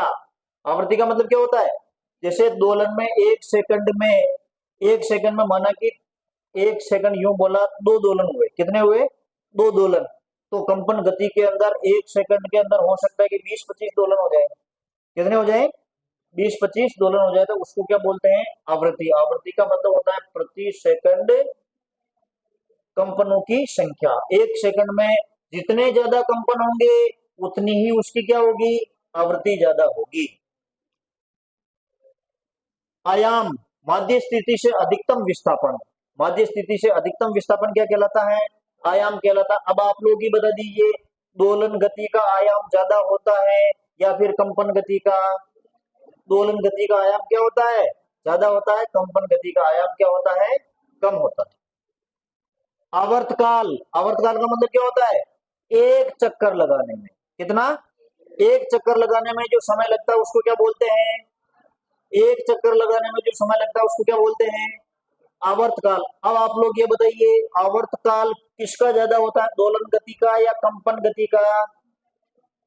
आवर्तकाल किसका ज्यादा होता है, समय किसमें ज्यादा लगेगा, एक कंपन में, दोलन में ज्यादा लगेगा। तो दोलन गति का आवर्तकाल ज्यादा होता है और कंपन गति का आवर्तकाल क्या होता है, कम होता है। थोड़े तुलना करके आप लोग देख लेना, इजी वन समझ में आ जाएगा। आवर्तकाल का मतलब क्या होता है, चक्कर का मतलब अपनी मध्य स्थिति यहाँ से यहाँ तक जाना, वो उसके लिए चक्कर ही हो गया। हाँ, तो एक दोलन में, कहने का मतलब ये है कि एक दोलन में जो समय लगता है उसको क्या बोलते हैं, आवर्तकाल। अब एक दोलन गति के अंदर तो आराम से जाता है, आवर्तकाल भी क्या है, आराम से होगा, यानी ज्यादा होगा। आवर्तकाल क्या होगा, ज्यादा। और जो कंपन गति होगी उसमें कण अपनी मध्य स्थिति में बहुत फास्ट गति करता है। एक दोलन से एक सेकंड के कुछ हिस्से में हो जाता है, तो वहां पर आवर्तकाल क्या है, आवर्तकाल क्या है कंपन गति में, कम। वापस देख लीजिए, आयाम, आयाम किसे कहते हैं, माध्य स्थिति से, माध्य स्थिति ये है, यहां से अधिकतम विस्थापन। अब आप लोग सोचिए, दोलन गति और कंपन गति, किसके बारे में सोचना है, दोलन गति और कंपन गति। दोलन गति में आयाम ज्यादा है या फिर कंपन गति में आयाम ज्यादा है, दोलन गति का आयाम ज्यादा होता है क्योंकि उसमें विस्थापन ज्यादा होता है। कंपन गति में मध्य स्थिति के इर्द गिर्द ही कंपन होता है, थोड़ा सा हल्का, तो उसका आयाम क्या होता है, कम होता है। समझ में आया कि नहीं आया, दोलन गति का आयाम, कंपन गति का आयाम, अगर लिखा हुआ नहीं है तो लिख सकते हैं, दोलन गति का आयाम, दोलन गति का आयाम ज्यादा होता है, कंपन गति का आयाम कम होता है। आवर्तकाल, सबसे पहले तो होता क्या है इसको समझे। आवर्तकाल का मतलब एक दोलन में लगा समय, आवर्तकाल का मतलब क्या होता है, एक दोलन में लगा समय। कंपन गति में एक कंपन में लगा समय। अब आप लोग ये बताइए कि दोलन गति में आवर्तकाल ज्यादा होगा या फिर कंपन गति में, दोलन गति का आवर्तकाल ज्यादा होता है और कंपन गति में आवर्तकाल कम होता है। अब होता है आवृत्ति। अब क्या है? आवृत्ति। आवृत्ति का मतलब होता है 1 सेकंड में कितने दोलन होते हैं। आवृत्ति का मतलब क्या होता है? 1 सेकंड में कितने दोलन होते हैं। आवृत्ति का मतलब क्या होता है? आवृत्ति का मतलब 1 सेकंड में कितनी बारंबार आवृत्ति हो रही है उसकी, उसको क्या बोलते हैं अपन? आवृत्ति बोलते हैं। अब आप लोग विचार कीजिए, सबसे पहले किस गति पर विचार करें? दोलन गति पर। 1 सेकंड में आवृत्ति दोलन गति में कम होगी, बार बार आएंगे क्या वो 1 सेकंड में? तो दोलन गति की आवृत्ति क्या होती है? कम होती है।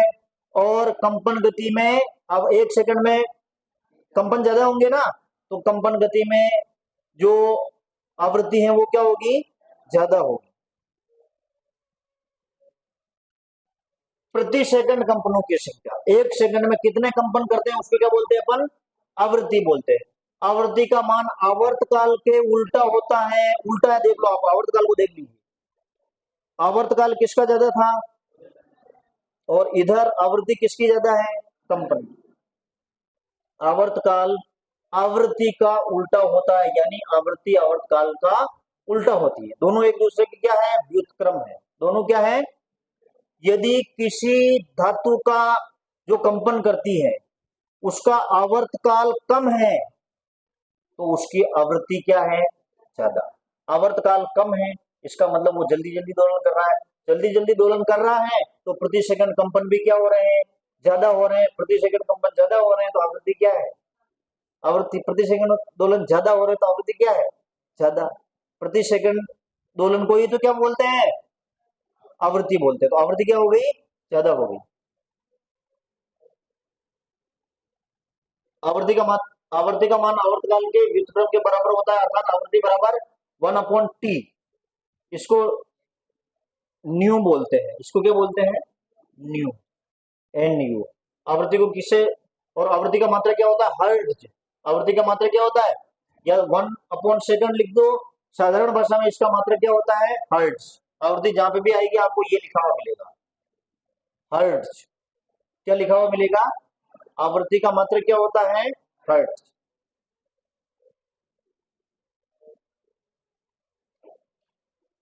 आवर्तकाल और आवृत्ति में अंतर समझ में आया? आवर्तकाल का मतलब क्या होता है?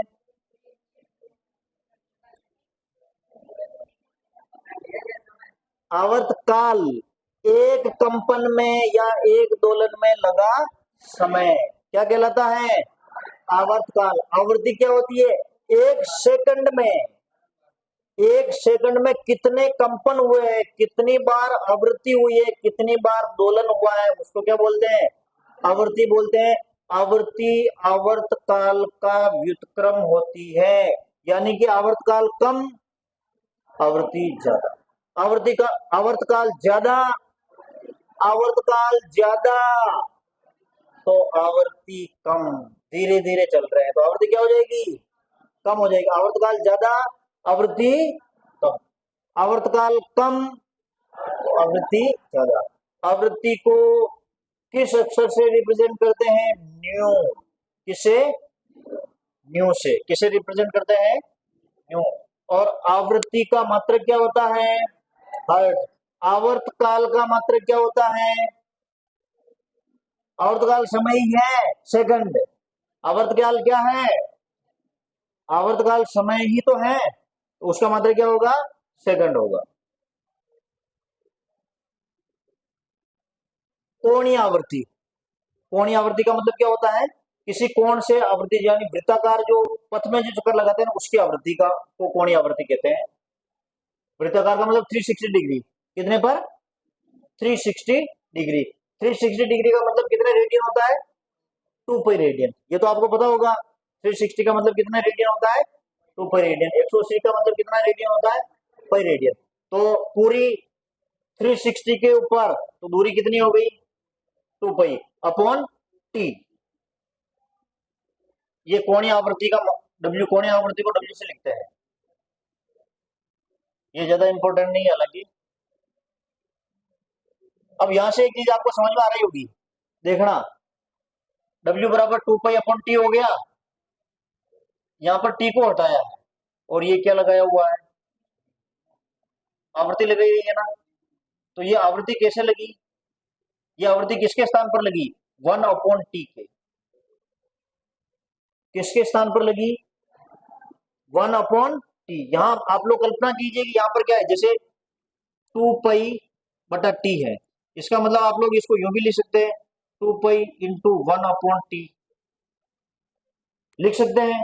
और 1/T का मतलब क्या है, आप लोग देख लीजिए ऊपर, आवृत्ति है। क्यों, क्योंकि आवृत्ति किसका व्युत्क्रम है, आवर्तकाल का। आवृत्ति किसका व्युत्क्रम है, तो इसके स्थान पर इन्होंने क्या लिखा है, 2 पाई। ये किसके स्थान पर लिखा है, 1/T के स्थान पर, यहां पर।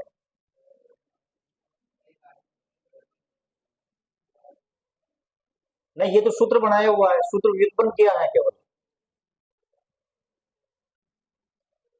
एक व्यक्ति का हृदय 1 मिनट में 72 बार धड़कता है, तो आवृत्ति तथा आवर्तकाल बताइए। एक मैं आपको साधारण सा प्रश्न पूछता हूँ, कई बार अपन बच्चों को पूछते हैं तो वो ये जवाब देते हैं, हम 1 मिनट में श्वास कितनी बार लेते हैं, तो बच्चे बच्चे बहुत जल्दी जवाब दे देते हैं, 72 बार। श्वास अलग चीज होती है, हृदय की धड़कन अलग चीज होती है ना। हृदय की मतलब श्वास कितनी बार लेते हैं अपन, 16 से 20 बार।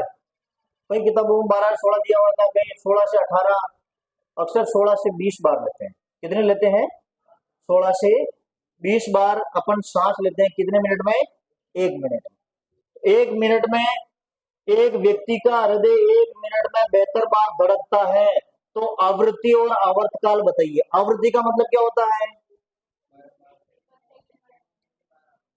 आवृत्ति का मतलब क्या होता है, प्रति सेकंड कितने कंपन हो रहे हैं। तो दोनों चीजें अपने को याद करनी है। 1 मिनट में कितने सेकंड होते हैं, 60 सेकंड में कितनी बार धड़कता है, तो 1 सेकंड में कितनी बार धड़केगा, 72/60। तो ये इसकी क्या हो जाएगी, आवृत्ति हो जाएगी। पर सेकंड धड़कनों की संख्या, पर सेकंड कंपनों की संख्या, पर सेकंड दोलनों की संख्या, ये क्या कहलाती है, आवृत्ति कहलाती है। क्या कहलाती है, प्रति सेकंड कितनी बार धड़का, वो क्या कहलाएगी, आवृत्ति कहलाएगी। प्रति सेकंड कितनी बार धड़का कैसे निकालेंगे, 1 मिनट में कितनी बार धड़कता है, 72 बार, यानी 60 सेकंड में कितनी बार धड़कता है, 72 बार। जिसे 1 सेकंड में धड़केगा 72/60, कितनी बार धड़केगा, 72/60 1 सेकंड में, तो कितनी हो गई,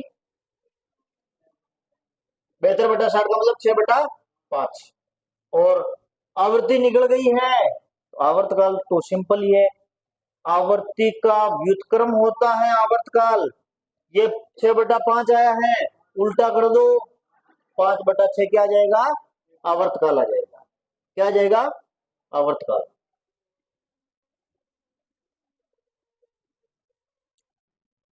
आगे प्रश्न है, घड़ी के सेकंड की सुई का आवर्तकाल। घड़ी की सेकंड की सुई कोणीय आवर्तकाल होगा, कौन सा होगा, कोणीय आवर्तकाल। समय कितना है, 60 सेकंड। सेकंड की सुई कितने, एक चक्कर में कितनी बार घूमती है, कितनी बार टिक टिक करती है, 60 बार करती है, 60 सेकंड हो गया। कोणीय आवृत्ति बराबर 2 पाई/T। 2 इंटू पाई का मान कितना होता है 3.14। समय कितना है, 60 सेकंड। कितना है, 60 सेकंड है। तो पूरा चक्कर लगाने में, कहने का मतलब क्या है, जो सेकंड की जो सुई है वो पूरा चक्कर लगाएगी, उस समय की बात कर रहे हैं, यानी 1 मिनट। 2 इंटू 3.14/60। एक ही बात है, इसने क्या किया, 3.14 को वापस पाई कर दिया है, यहां से ये काट दिया है, कितना आ गया, पाई/30 रेडियन पर सेकंड। क्या आ गया,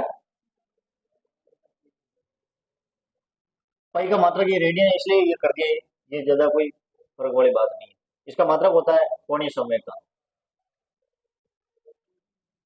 अब देखिए आप लोग, घड़ी के मिनट की सुई का आवर्तकाल। घड़ी के मिनट की सुई एक चक्कर लगाने में कितना समय लेती है, 60 मिनट, यानी 1 घंटा लेती है। कितना लेती है? 1 मिनट, सॉरी 60 मिनट। टी बराबर कितना हो गया? 60 मिनट, क्योंकि उसको क्या करना है? पूरा चक्कर लगाना है। तो 60 × 60 यानी 3600 सेकंड हो गए। कितने हो गए? 3600 सेकंड। सेम वो को भी लग जाएगा सूत्र। कोणीय समय, कोणीय कौन सा लगेगा? कोणीय आवृत्ति का लगेगा। हाँ, कोणीय आवृत्ति का 2π/t। कौन सा लगेगा? 2π/t। घड़ी की घंटे की सुई का आवर्तकाल होगा वही है। घड़ी की घंटे की सुई को कितना समय लगेगा? 12 घंटे। कितने? 12 घंटे के क्या निकालने हैं? सेकंड निकाल लो। 12 घंटे के सेकंड कितने हो जाते हैं? 3600 से गुणा कर लो। किसे गुणा करना है? क्योंकि 1 घंटे में कितने सेकंड होते हैं? 3600 होते हैं, तो ये हो जाएगा।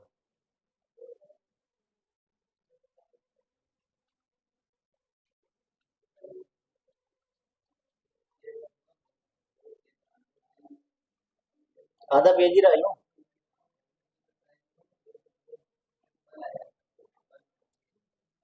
अच्छा, ये तो कंप्लीट हो गया फिर।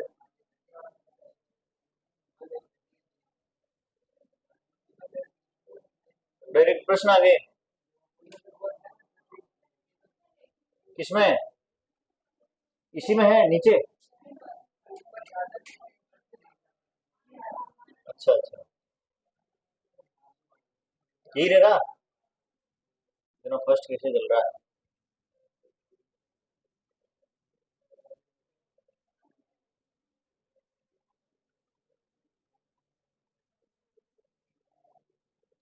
यदि आवर्तकाल 10 सेकंड हो, आवर्तकाल कितना हो? 10 सेकंड, यानी एक दोलन में लगा समय कितना है?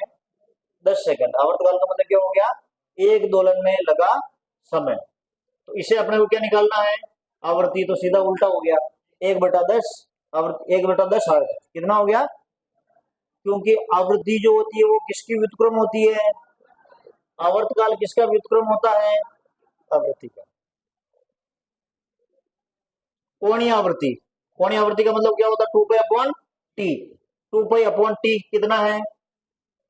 10 सेकंड। कितना है? 10 सेकंड। तो ये हो गया रेडियन पर सेकंड हो जाएगा। कोणीय आवृत्ति का मात्रक क्या होता है? रेडियन पर सेकंड। अब अपना नया टॉपिक, बल, जिसको कि अपन कल ही शुरू करेंगे।